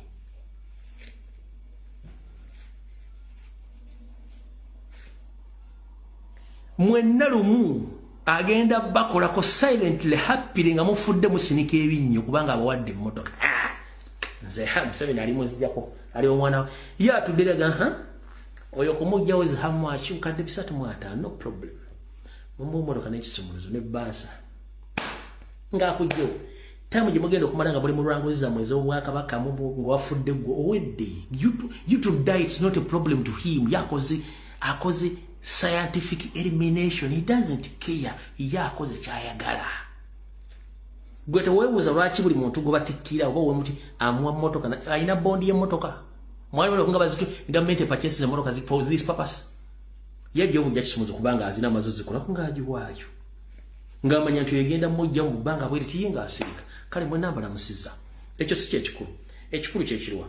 Eri abadde banoonya obujulizi nga mugamba nti bawandiikira nti Mengo akabaka emmotoka ye tazaagala. Yes, kabaka tayagala mmotoka era tigift tazikiriza. Naye ba Mengo officials mu mafia baagala sente. Tebannabeerako wantu wonna kusaba sente obuwumbi 5 Mengo z'ebanja. Wabula mu nkukutu bantu babiri ba confirming nti ab'Emmengo babifyo Mengo sente bazifunye. Njala kuwa obujulizi buno nga buli mu video nga banyire bakungu ba government babyogera. Naye nga Ssaabasajja Kabaka talina kyamanyiiko kubanga abo ba businessman baagala sente. Simanyi time etumala. Ono yasoose. Buganda minisita akinyonde twasooka kutuula n'abakulembeze ab'enjawulo era ne Buganda minisita mwennyini yagenda ne tusisinkana abakulembeze baayo ne bategeeza nti ennono yaabwe tekkiriza kubawa nti abantu baabwe bakozi bebalina okuwa kabaka waabwe so ekyo netukirespektinga netugamba nti kati mutubuulire engeri ki gyetusobola okukolagana ne Uganda okwongera amaanyi mu mirimu gyabwe. Buganda bakoze omulimu munene nnyo ate mulungi mu kukunga abantu mu byenkulaakulana. Programs ez'enjawulo nizo muziwulira, programs ez'okusomesa abaana, programs ez'omwana omuwala okulaba nti oyo mukatika ono minisita yagenda okumalamu eggobere mu kibya.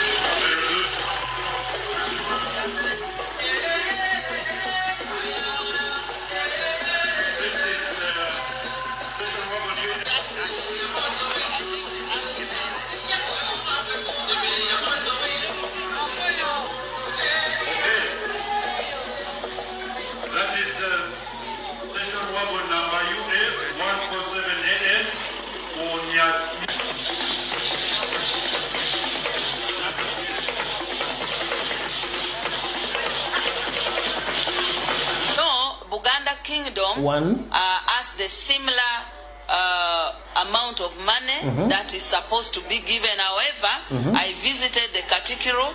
We agreed with them because they indicated that Buganda Kingdom as their methods and the culture that requires that certain provisions are done by the local people, by the kingdom's subjects. So we agreed with them that the money which is meant for Buganda Kingdom will be given to the kingdom at once, including the money for the vehicles, the 60 million cumulatively.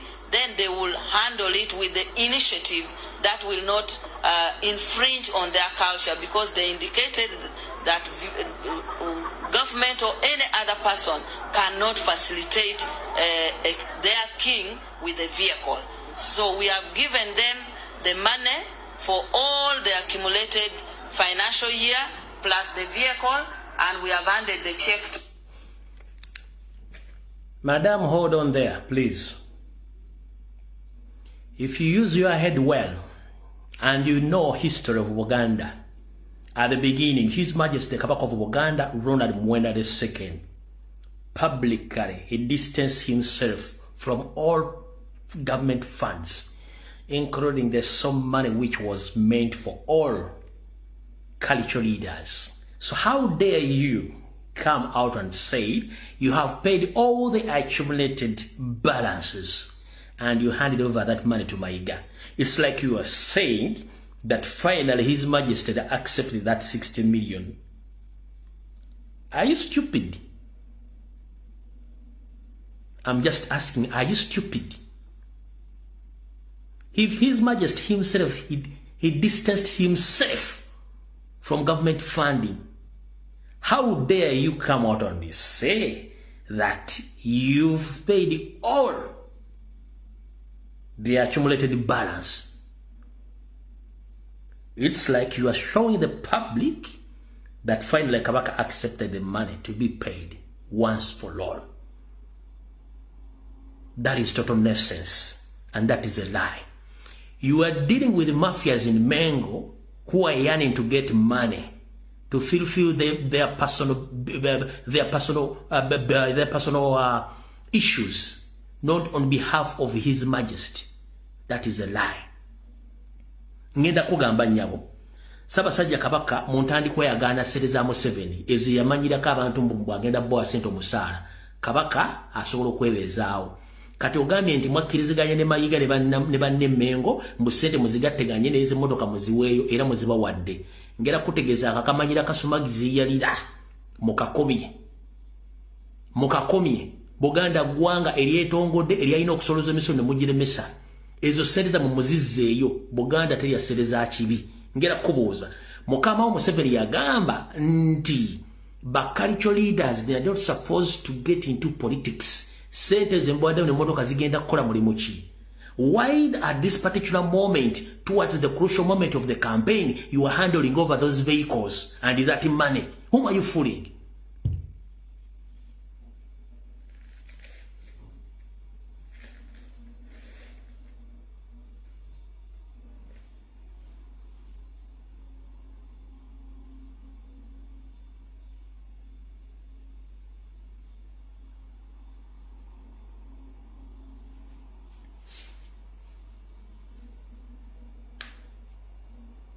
Video wedde tujja sekana ku Rocktown mukama bankumire mwenda mumbali kubeerako bwete wetambudde